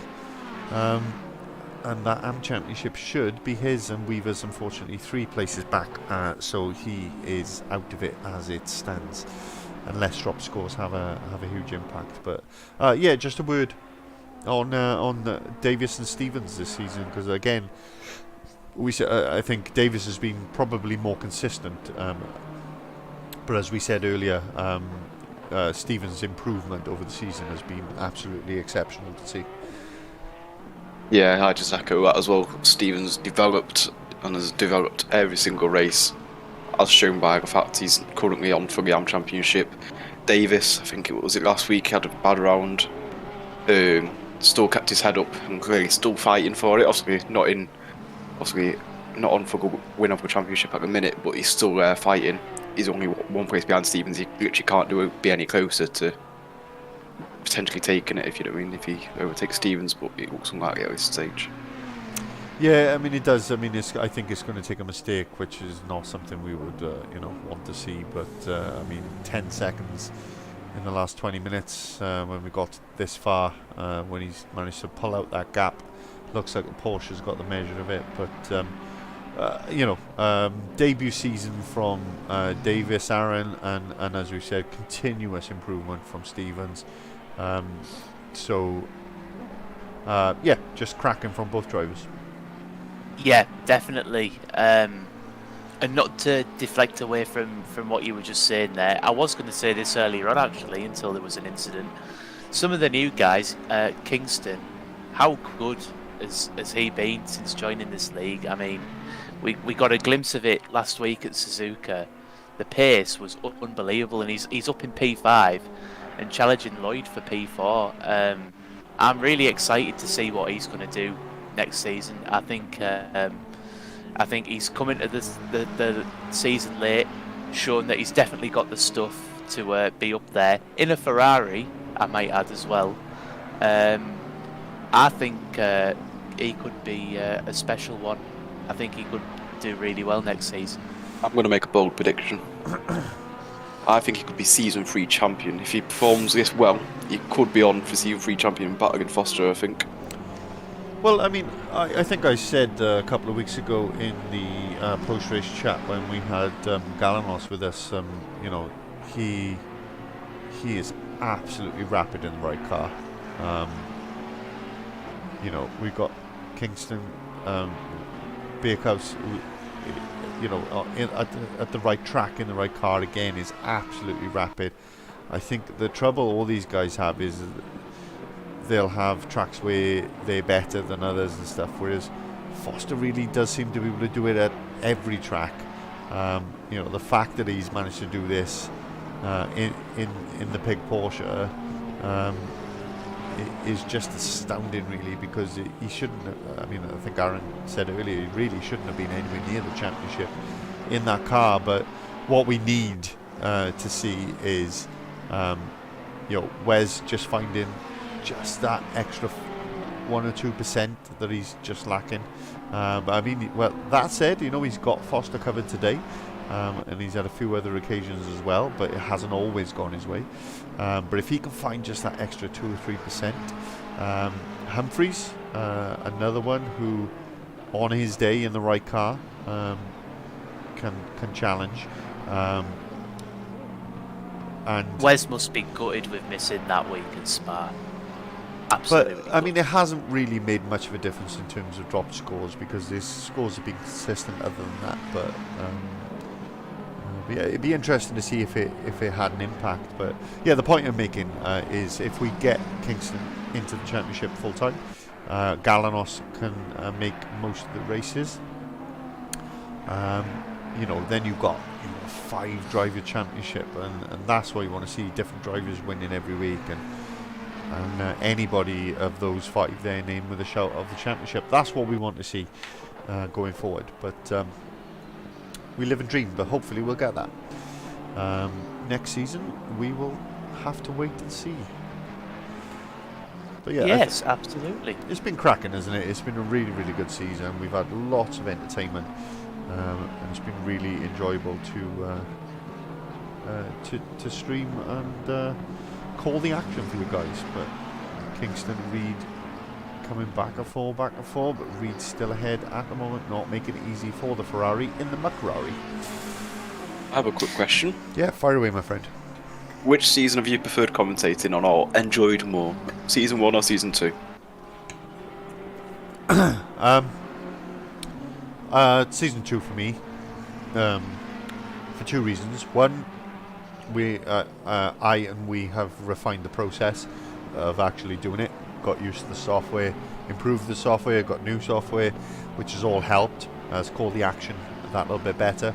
And the driving standards have been so much better this season, as we've alluded to, with drivers like Daryl Weavers in the Red Bull BMW, Alan Davis joining this year, Dan Stevens improvement, Paul Prescott, who just keeps chugging away at it. These drivers have improved so much that they've given us much better quality racing this season. And that's without even mentioning the top guys who've battled away again. So, yes, Season 2 for me has just been a stark improvement. I don't know if you guys agree, but I would echo everything you said there. To be fair, I thoroughly enjoyed Season 2. Season 1 was also a pleasure, but Season 2 has been great. What do you think, Alden? Season 1 was fun because it was the first time doing it. Season 2 has been, I think, the more professional, or probably better visual racing that we've seen. Definitely agree with you too.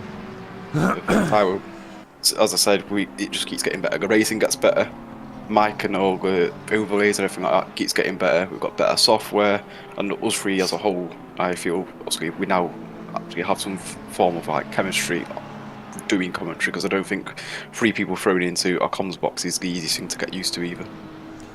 no, it's not. And we try our best. We make mistakes, of course we do, and we talk over each other sometimes and things. But it's because we can't actually see each other in person, so it's not an easy thing to do. But it's just to give the viewers an idea of what I've got to do and how much my PC gets battered. So of course it's running the game, it's running the streaming software, which is OBS and Streamlabs, as well as the software you see with the overlays on there, with the tower on the left, and the positions and the fastest lap and all that kind of stuff, as well as giving me that data which allows me to control all the cameras and everything, as well as running Discord so I can chat to the gentlemen and you can hear the other gentlemen while they talk, as well as sharing the ACCC screen with them and them dialing in to my computer from their computers to run their version of the timing software, so they can see all the position changes and everything else. So my PC is doing quite a lot. But that's all the stuff that we've got to contend with. We haven't got somebody just being the director picking up all the moves, and somebody else running the cameras and stuff like that. So it's all run by us, and we do our best to make it as entertaining as possible for you. But yeah, we've had all that to get used to, so it's that's why I think this season has been better, because we've just managed to keep developing the stream, making it more and more entertaining for you folks at home, which is all that is important. Just to know, Ash is only 9/10 away from Bakehouse, which has dropped dramatically. 7/10 now. Oh, Wes went wide there. Yeah, so we still don't know the context of why Humphreys pulled over and let Bakehouse past, but he did. They came out the pits. They came into the pits together. They came out of the pits together, and Humphreys basically pulled over and let Bakehouse take the lead of the race. Now, we don't know the context as to why that happened, but it clearly wasn't just a off you go and win, because he's coming back at him, Aaron. So it makes it even more baffling, but also exciting that with 10 minutes to go, we've got a bit of a battle. Yeah, I don't quite know who's going to win this now. I think our prediction of Adam creeping up into third's long gone. Bring on the battle for the lead. Yeah, which is basic. Oh, he's very aggressive on the curb there, and that is going to cost him. I was about to say, is he going to make this move stick, Dougie? And he took that away from me by bouncing over the curb. at 100 mile an hour, which is not fun. But yeah, I mean, he's lost about a second there through that, but still got the opportunity to come back. Lloyd Reed's always had an off. We'll just take a little look at the replay and see if we can see what's happened here. So he's under a bit of pressure from Kingston, who is now up into 4th position. And Foster 10 seconds behind the front two, we just noticed on the time screen there. So the McRae coming through. Oh, just basically does exactly the same as what Humphreys did. But Humphreys got away with it a little bit more than Reed. So yeah, basically exactly the same thing. Yeah, Humphreys has got the gap back down to a second. He's clearly got more pace at this time. Could it be a fueling issue? Is Wes underfueled the car? Is it a tyres issue? Has he overcooked the tyres? Has he underpressured the tyres? Has he overpressured the tyres? We just don't know. All questions we'll ask in the driver's interview. Yes, indeed we will. I'm just looking to see if there are any hidden things within this wonderful software to say, you know, about tyres and stuff, but I can't see anything at the moment. Oh, it's got autopilot. I didn't know that. There we are. I could just put on an autopilot and it'll automatically locate battles for me, but that might get a bit confusing if we're in the middle of watching a battle, about to see an overtake, and it goes, oh, there's one happening down there. So I think we'll avoid autopilot for now. But yeah, just taking a bit of a browse around and seeing what is what. Still learning, folks, still learning. But yeah, absolutely fantastic software. This from ACC TV, and it does make this a lot easier. But it is looking pretty dark out there now, and that's what I'm wondering, Aaron, whether tyre pressures could be coming into play as the track cools down. If Wes has got them slightly wrong, it could be enough to just put him off in the remaining 4 or 5 laps that we've got. Yeah, he's just going to have to cling on, isn't he? Hope for the best. I don't think, like we said though, I don't think it's going to affect him, even if he does drop to P2. Because I think Adam will stay P3. Even if Kingston passes him, he stays P3 because Kingston is a newcomer to the championship, and Lloyd certainly doesn't look like bothering Adam. So Wes will want to win. He'll want to win his home race, but I don't think he'll be too bothered if he sees Ash Humphreys sail by on the straight. No, certainly not. And I'm just going to take this opportunity to plumb in all the race results in anticipation that there won't be any more overtakes. I might be wrong, but I'm going to give it a go anyway, and hope for the best. I was just about to say, I feel like this race kind of represents the season a little bit. Foster's not necessarily out there winning, but again, he's in 3rd, strong position, strong point scoring. But Bakehouse just that slight inconsistency in points. Obviously missed a round at Spa, so I suppose it kind of represents the season a little bit, unless I'm wrong in that. No, yeah. I'd agree with that. Yeah, I agree as well. I think it pretty much, as you say, is just how it's gone for him. Sorry, folks. I'm trying to get the the points updated so we can see for certain who is champion when this race finishes in 5.5 minutes' time. And that's another piece of software your computer's now running. It is. It's running in Excel. Nothing more sexy than Excel, unfortunately. But so, driver of the race, then, gentlemen. So here we are, last one of the season, and a bonus point at stake for whoever wins it. So, who is your driver of the race for this final race of the season? There's no question about it for me. It's Ash. I think he's had an absolutely excellent race, provided with his action. Never given up, kept fighting. He's thrown loads of moves at Wes. Made one stick, obviously, he's getting back through. But again, he's provided lots of action. And I think it's been one of his best races, if I can say that. I have a sneaky feeling that might be unanimous thinking, Luke. I am 1000% agreeing with you on that one, word for word. There you go. Mike? Do you know what?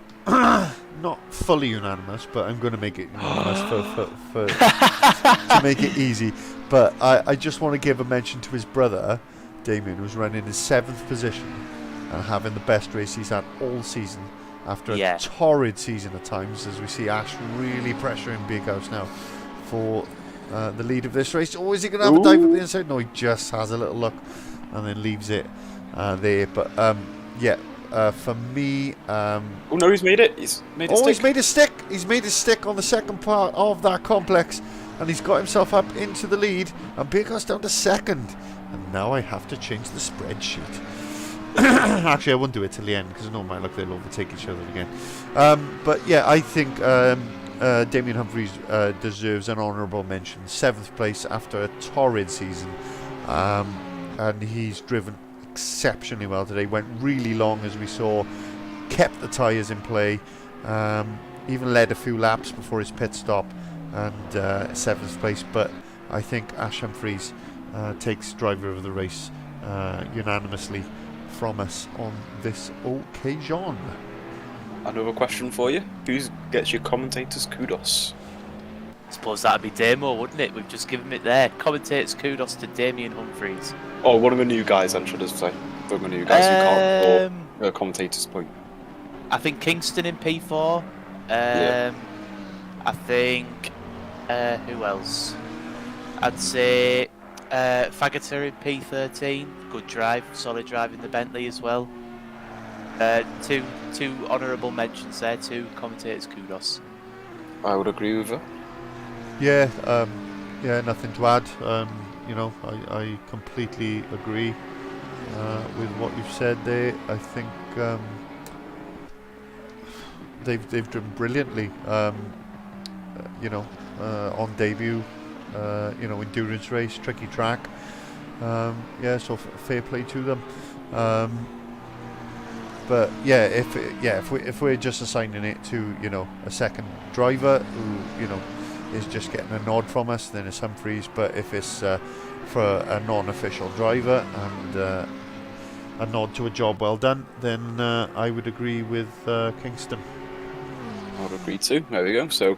Commentators kudos to Damo, and then obviously Kingston for our non-competitor kudos, whatever you want to call it.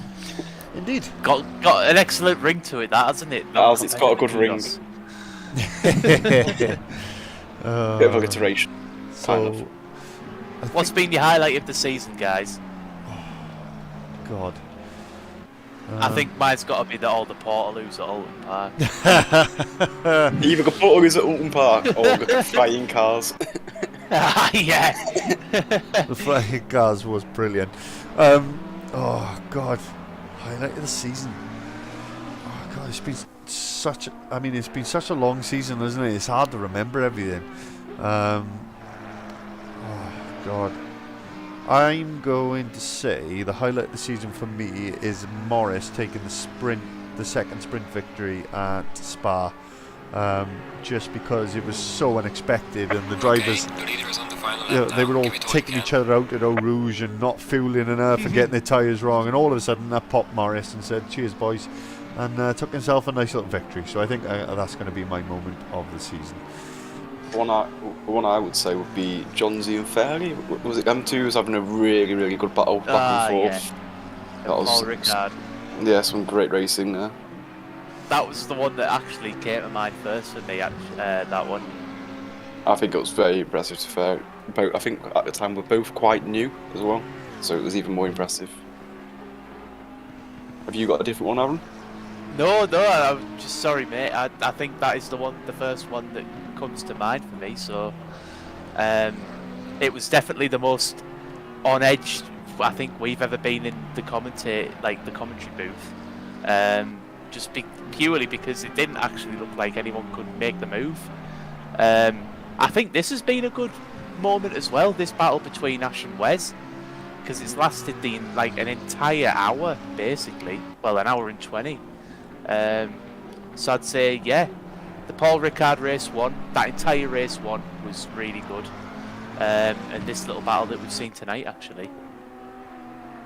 I would agree. To be fair, I think every single highlight there is a highlight. I suppose is a bit more of a compilation than a particular highlight. But Yeah.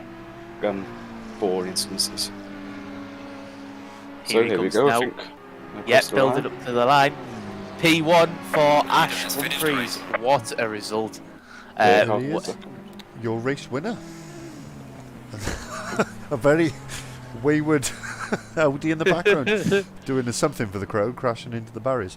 But yeah, last race of the season, Ash Humphreys picks up his first victory of the season. So yeah, absolutely ecstatic for him. And really pleased, and yeah, I mean, what can you say? Fantastic victory for him. He had to work for it. We had that weird pit lane thing, but yeah, there we go. Bakehouse comes home in second, ahead of Foster in third, Kingston in fourth, Fairley in fifth, Reed in sixth, Humphreys in a fantastic seventh. Dan Stevens is going to come home in 8th position, which should, in theory, give him the AM Championship. You managed to do all the inputting? I'm just trying to finish it off. I realised I'd made a slight mistake, so bear with me. No, it's alright. So, yeah, so bear with me, sorry gentlemen, just sorting this out. Yeah, so Stevens 8th, Davis in 9th, Rich Arnold comes home in 10th, Morris in 11th, Faggot 12th, Mefferson 13th, Tonks 14th, Weavers 15th, Prescott 16th, Astman 17th, Bren Johns in 18th, and Heaton in 19th. So there we go. Absolutely brilliant stuff. Just going to stop sharing my screen and quit out of there. So yeah, I'm just going to get these tables sorted so I can share them with everybody as soon as they are done. So if you two can take care of the post-race interviews while I just get these sorted, that would be much appreciated. Thank you very much. No dramas, Mike. Well, I'm going to start with Mr. Foster. I think it's only appropriate. I pretty much think you are confirmed champion, but like we say, Mike is going to double check that. We just wondered what happened, mate. It seemed like a very solid result, a solid P3, but you're a little bit off the top 2 pace. We were just wondering if that was because of the contact on the opening lap, or if that's just where you were today. That was very, very minimal, and I don't know if you saw on stream, halfway around the lap, I let Wes back through, because I did hit him, so yeah, I let him back through. But yeah, qualifying was insane. That's where the weight helped me. I think the weight really hampered me today. Going around the fast corners was chewing my tyres up a bit, so I had to ease off. And the last corner I could only do like 3 or 4 times with new tyres, and then I had to lift most of the time. So yeah, the weight really affected me this race. But I think I'm champion. I think I had to finish 5th, minimum 5th, to get it. Got ya. Well done, mate. I must admit, we did not talk about ballast tonight on stream, but that is a very, very, very valid point. And a lot of the viewers might not have necessarily realised that. So definitely a factor, especially at a track like this where you are constantly turning. There's no respite for the tyres. It's quite relentless. So yeah, well done. I think P3 is a very solid result considering then. Yeah. Dougie, I'll let you take over and ask a question to one of the guys. Yeah, I'm going to go to Rich. I know I've just caught you while you're having a drink, sorry about that. Top 10, are you happy with that result? Yeah, it was a good race. The plan was always to be Alan's rear gunner. I don't know what it looked like on the stream, but Alan asked me a few times whether I was quicker than him, and I actually wasn't. Our pace was pretty much dead on the whole way round. Just really clean driving. Top 10. Really happy with that. Wasn't lapped, which is nice. An endurance race. Just a bit unlucky for Alan. We would just kept seeing Dan in the distance, and he's just 2 tenths every lap, just pulling away. So he was sort of wishing for something to happen to him or something to go on in the pit stops, but it just didn't happen. Everyone was really clean, and yeah, congratulations to Dan on the AM Championship in the end. But no, yeah, really happy with top 10. Really happy. How did you find the race? Was it difficult, or was it smooth sailing for you? Or to be fair, there wasn't really any incident. It was kept it on track. The tyres were good. The car was good. Yeah, just 40-odd laps of having fun racing around. It was pretty uneventful, to be honest. An easy top 10 for you. We can't ask for anything more than that. Good way to say it, isn't it? Not bad at all. Go down. I'll pass back over to you. Right. I'm going to speak to Mr. Damo Humphreys. Damo, just wanted to say well done, mate.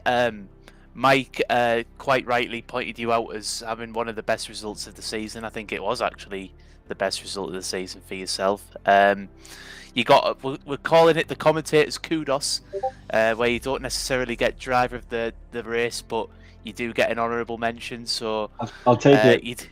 You did get that. We did not let your efforts go unnoticed.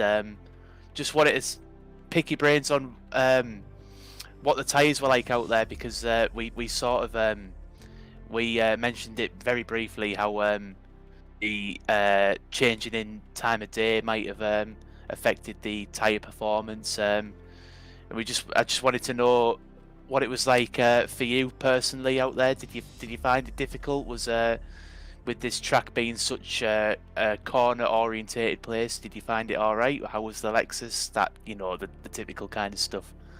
Yeah. I mean, I was happy with the setup. It was pretty good. I went in heavy on field, which you probably noticed, obviously, because I think I was one of the last ones to pit. The early, I enjoyed being P1 for a bit. In the way, that was quite nice. But yeah, I try not to shred the tyres in the first part, thinking, I'm going to go long. And then when I was getting towards the end and the temperatures were starting to drop, I pushed a bit more then. So I was keeping the tyre pressures up that way. And then when I came into the pit, then I only had a short stint. So again, I was, the tyres weren't really an issue. But I kind of find myself in no man's land a little bit, because I was about a second slower than the top 6, but maybe like half a second quicker than the ones behind. But I'll take that. P7 is my best result. I got a few little minor things, and the sun setting, that was quite tricky. I don't know how other people found that, but you're looking for the apex at one point, and the sun was there. It was quite difficult. I don't know if you did any on boards, but you probably don't see that from the outside. But when you got cars in front of you and the sun and things, it does make it real tricky. No, we didn't really see that actually on stream. We noticed obviously the sun went down, but we didn't actually realise how tricky it would be for yourselves driving out there. But yeah, well done. I mean, Mike said it himself. You don't get much time to practice these days, and we all know that you are a good driver. So, with a bit of the torment you've had this season, P7 was really well deserved, mate. Well done. Thank you very much. I'm just going to briefly interrupt a moment, just say up on stream we've got the final results of the Drivers' Championship update, and it took me a while to get the right one because it kept pulling up the previous one for some reason. But just to confirm, barring any reported incidents or anything else, Foster is confirmed as the Season 2 Championship and takes 2 championships in a row. And the inaugural AM Championship, as no AM Championship was run in Season 1, if I remember correctly, the inaugural winner of that is Dan Stevens. So it's a 1-2 in effect for the 2 Porsches. So congratulations, gentlemen, on a fantastic achievement. And I'll just get rid of that now so you can see my handsome face again instead. So you can crack on now. It's okay. I think Dougie's due to ask a question, so I will hand back over to you, Luke. Yeah, I was going to go to Ash. Congratulations on your race win. We've seen you battling with Wes. How did you find that battling with Wes all the way through? It must have been hard work all the way through to keep on pushing and pushing and pushing. Yeah, man, it was that was epic. Not sure if Wes is on, but that was an awesome race. It was actually easier being in second, sort of pushing rather than leading the race. Since gas pressure. And yeah, it was great. I was quicker. I think he was sliding a lot, and I think he was just overheating his tires. So just trying to keep him push and just send some dummies, which eventually got him. But when I pitted, I don't know if you caught it, but when I came out of the pit, my engine cut off. That's what happened. Called it. So We were wondering Called what it. might have happened there. I did say he either stalled or he's hit him or something and let him past. I said it was one of the... I'm not sure if I hit a button or didn't start the car properly, but I literally stop and then start the car, so I lost about 6 seconds. And then later on, when I caught back after him, my TV went off, so I hit the wall slightly and had some damage. So yeah, miracle I won this one, to be honest. It was that nightmare, but ended up all right on the end. No, that was a really good race, and congratulations to Adam, winning the championship in a Porsche. That is definitely not easy, and hopefully I'm not sure how close it was, but hopefully it didn't cost Wes the championship by beating him today. No. You can say even if I think Adam would have had to have finished sort of 7th or 8th for Wes to win. So Cool. Yeah. you didn't do any harm. Cool. That is for sure. Yeah, just a quick one, Ash. I mean, you're clearly on the pace tonight. We've seen you sort of around the sort of P4, P5 mark this season. So, is that bode well, sort of leading into next season? Are we going to see a bit more of that kind of pace? Yeah, hopefully. I mean, I didn't really enjoy the season. Just struggled with the break-in all season. I seemed to find something at Auckland Park, which I sort of kept a similar setup for Zandvoort, and it seemed to work and it was quick. So the brake, that was good on the brakes, which is what I need to be fast. So hopefully bodes well for season 3. Well, we wish you the best of luck. I don't know who's next because there's so many people in the comments box I can't see straight. I was going to ask Daryl about tonight, mate, and a bit of the season in general. I will say I love that T-shirt, by the way. That is a cool T-shirt. Thank you very much. Bit of a tricky one for you, and it looked like you just stopped on track at the end. I don't know if it was just the stream bugging or whatever. I ran out of fuel. I did say on stream. I think that you ran out of fuel. Bad luck, mate. Luckily, Prescott came to the rescue and pushed me over the line. So. Oh, he did his best King impression from Lightning McQueen. Yeah, he did. Well, I tell you what, mate. I was just going to say it's been a bit of a tough season for yourself. What are you thinking going into season 3? Are you changing cars? Are you hoping for something a little bit better? Just what are your thoughts on next season? Tonight I just don't think I had the pace. That was just I felt alright during practice the other night, and then I've come on tonight and I just weren't there. Bit of a shame, so I weren't with like Alan and Dan, so I could have given them a bit of trouble, but yeah, that didn't come up. But no, this season's been really good, and congratulations to Dan and Adam again on their wins. So the season's been a lot better than season 1. Yeah. And I mean, car wise, I think I probably will have a change next season, but really looking forward to it. And there's some new guys started tonight, and they've really shown some good driving, so I think that's going to be really good. Yeah, definitely. Like we can see looking at the qualifying times and the practice times, everyone's close together. There's groups all the way through, which is what you want. You don't want to be. I mean, I know Damo was in it tonight, but you don't want to be in that no man's land of in between car groups. So hopefully next season, we've got plenty of drivers. That was another like 19 car lobby there. So next season, loads of drivers, different cars. Everyone knows what they're doing. Hopefully you all get even closer together, and I hope you have a bit of a better hack at it next season, Daryl. Thank you very much. No bother, mate. Is that me now? I think it isn't. It could be you, it could be Mike, whoever wants to hop in. I was just going to say, I'm going to hop over to Dan. Congratulations on the AM Championship. How was that race and how was your season to win Am Championship? Race wasn't too bad. A bit worrying at the start with a few accidents right in front of me. Managed to pick the right line. As a whole for the season, I think, to be honest, I'm quite lucky that they put drop scores in, because my first few races were terrible with drive-throughs and things like that. That hampered a little bit of it. So I think the drop scores helped quite big there, bringing Alan close to start even on this last race. Did you ever feel pressured by Alan that you think he was going to maybe lose it to Alan? Or was you quite confident in yourself that you'd take it? In this race, he was very close at the start, and then as I started creeping away, got to about 4 seconds, and it felt a bit more comfortable, and just slowly see the gap creeping up a bit, and it was more comfortable the further. But there was still that worry, you could run wide, and then 10 seconds are gone, behind them. So Is there always that niggling doubt or that niggling thought of what could happen, I suppose? But well done on Am Championship, as Mike said, our first Am Champion. The going on, Mike, I'll pass over to you. Yeah, just to follow up on your point, Dan, I mean, I appreciate what you're saying about your start of the season, but your consistency in the second half of the season, and the pace, you're really probably most improved driver on the grid. I would say those last 4 or 5 races, you really drove well, and we've picked up on that. So congratulations, mate. It's absolutely great to win the AM Championship. Alan, you must be absolutely gutted to lose it on the last race of the season, but I guess, as I just said, his consistency over the last sort of 4 or 5 races, plus coupled with a bit of a stinking Suzuka for you, have just sort of lost it for you right at the end, mate.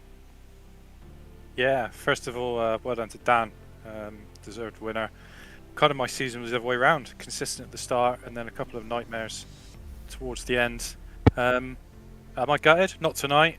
He deserved to beat me tonight. I had a clean race, brought the car home with no damage, didn't spin, no contact with anyone, so I enjoyed tonight, and I can't ask for any more for that from a race when you have a race like that. But I'm pleased, to be honest, to finish where I am in the overall table. First time back in sim racing in over 10 years, sitting here with my wobbly desk chair and my Logitech wheel. So I'm up. I'm quite happy with how it's turned out. So I've enjoyed it. It's been good. Don't let anybody tell you there's anything wrong with a Logitech G29.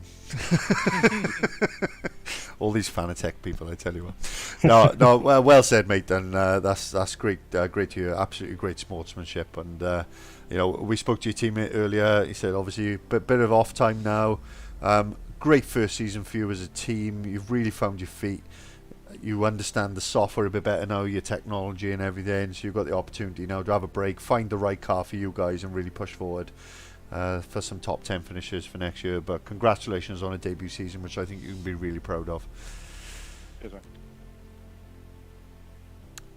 Aaron, I think it's over to you, my friend. Yes. I'm going to go to... Who haven't we spoke to yet? I'm going to speak to Lloyd. Lloyd, a little bit unlucky tonight. You were running. You were really up there. I think it was P4 before you spun. A full season in a McRae as well. One of my favourite liveries on the grid because of the mission win out. I was just going to get your thoughts, Bud, on what went wrong. I mean, we saw that you clattered the curb. But you seem to have really good pace all night, and you've had good pace all season, to be honest. So actually, I will change my question. Are you confident? Are you confident for season 3? Are you going to stick in the McRae, or is there something else on your mind? I don't know. It's going to be hard to go away from that car. I do feel like I have kind of found my form in it. I certainly know what the car's doing. I think every time I've lost it, I've done something. Just it's a stable car. I did want to take the Porsche until Adam talked me out of it, which is probably a good thing. So one of the things I was doing here, if I was taking a bit too much speed, I'd lift off, and then the Porsche, that would just send it into space. So I don't know. I will try a few cars, but I'd imagine I'll probably be back in the McRae. Nice.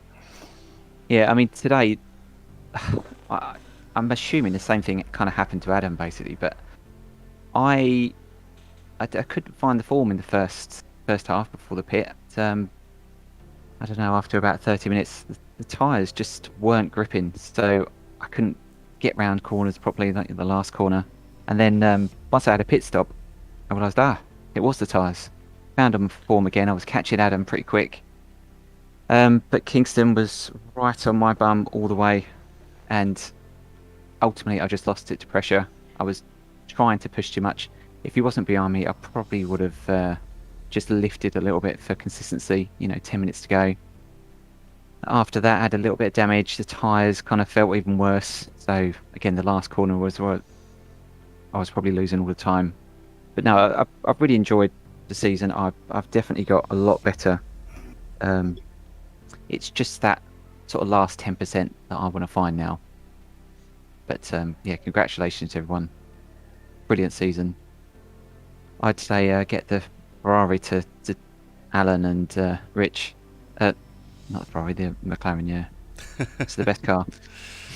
Yeah, I mean, I'd say, we were talking about, particularly Dan's improvement, in the AM Championship, and Darrell as well, actually, both improved loads as the season's gone, on both seasons for that matter, and just get better and better. But I'd say you're definitely the most improved driver of that pro category, those sort of top 7 or 8. Your consistency in the latter races has been exceptional. So, do one little eye on the championship? Do you feel if you right tracks, right car, do you think you might be able to challenge the big boys? So is that to me or something? Yeah. No, that's to you, Lloyd. Yeah. To be honest, I mean, in Misano, I was top spot on the second stint. Again, a little mistake. It's just kind of the story of my races, really.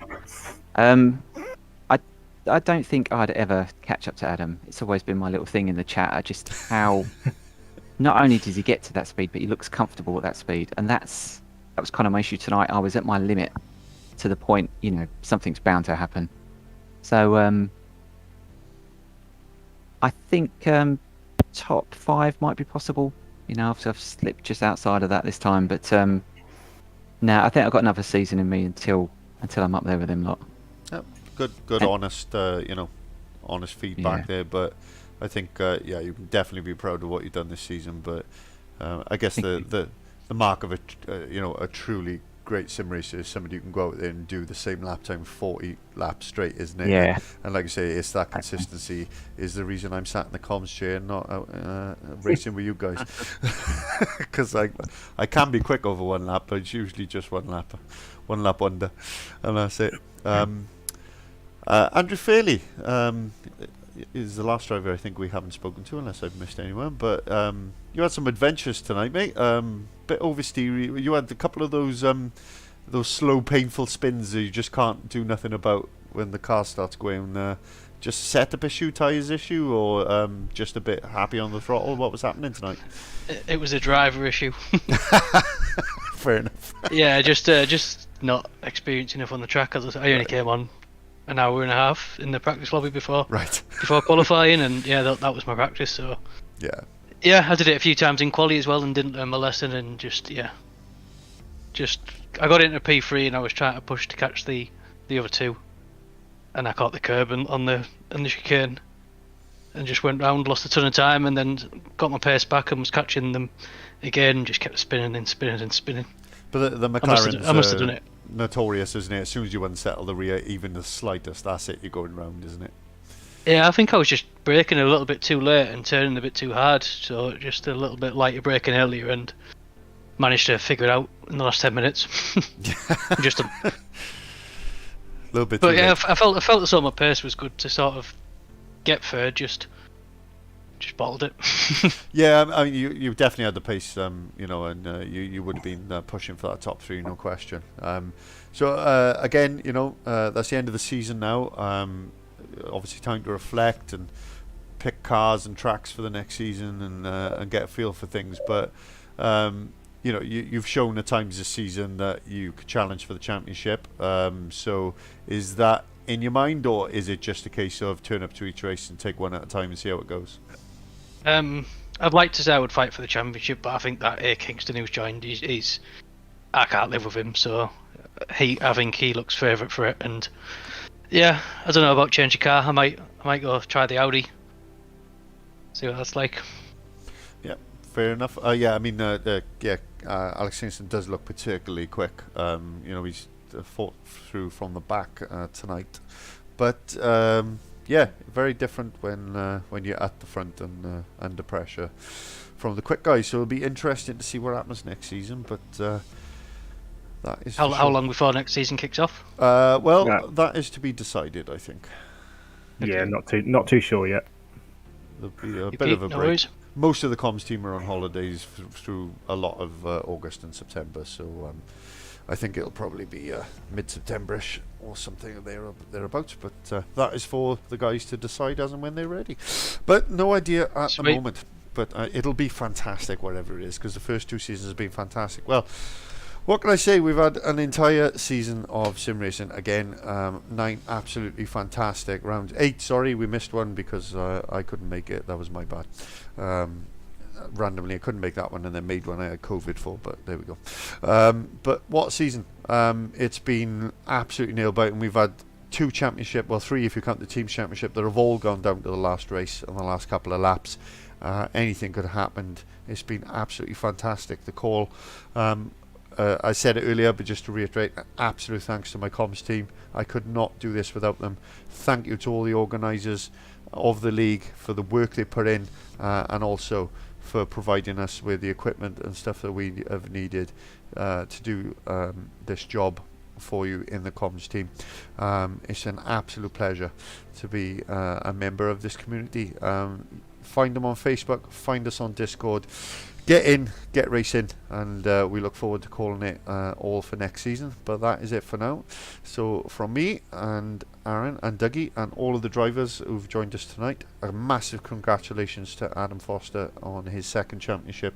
Massive congratulations to Dan Stevens on weighing in the inaugural AM Championship as well. And Stevens and Foster also took the team's championship. So congratulations to those 2, congratulations to all the drivers, and we will see you again for next season. Like I say, keep an eye out. It'll probably be sometime around September, but we'll keep you posted on Facebook and Discord, and we'll see you then. Thanks very much.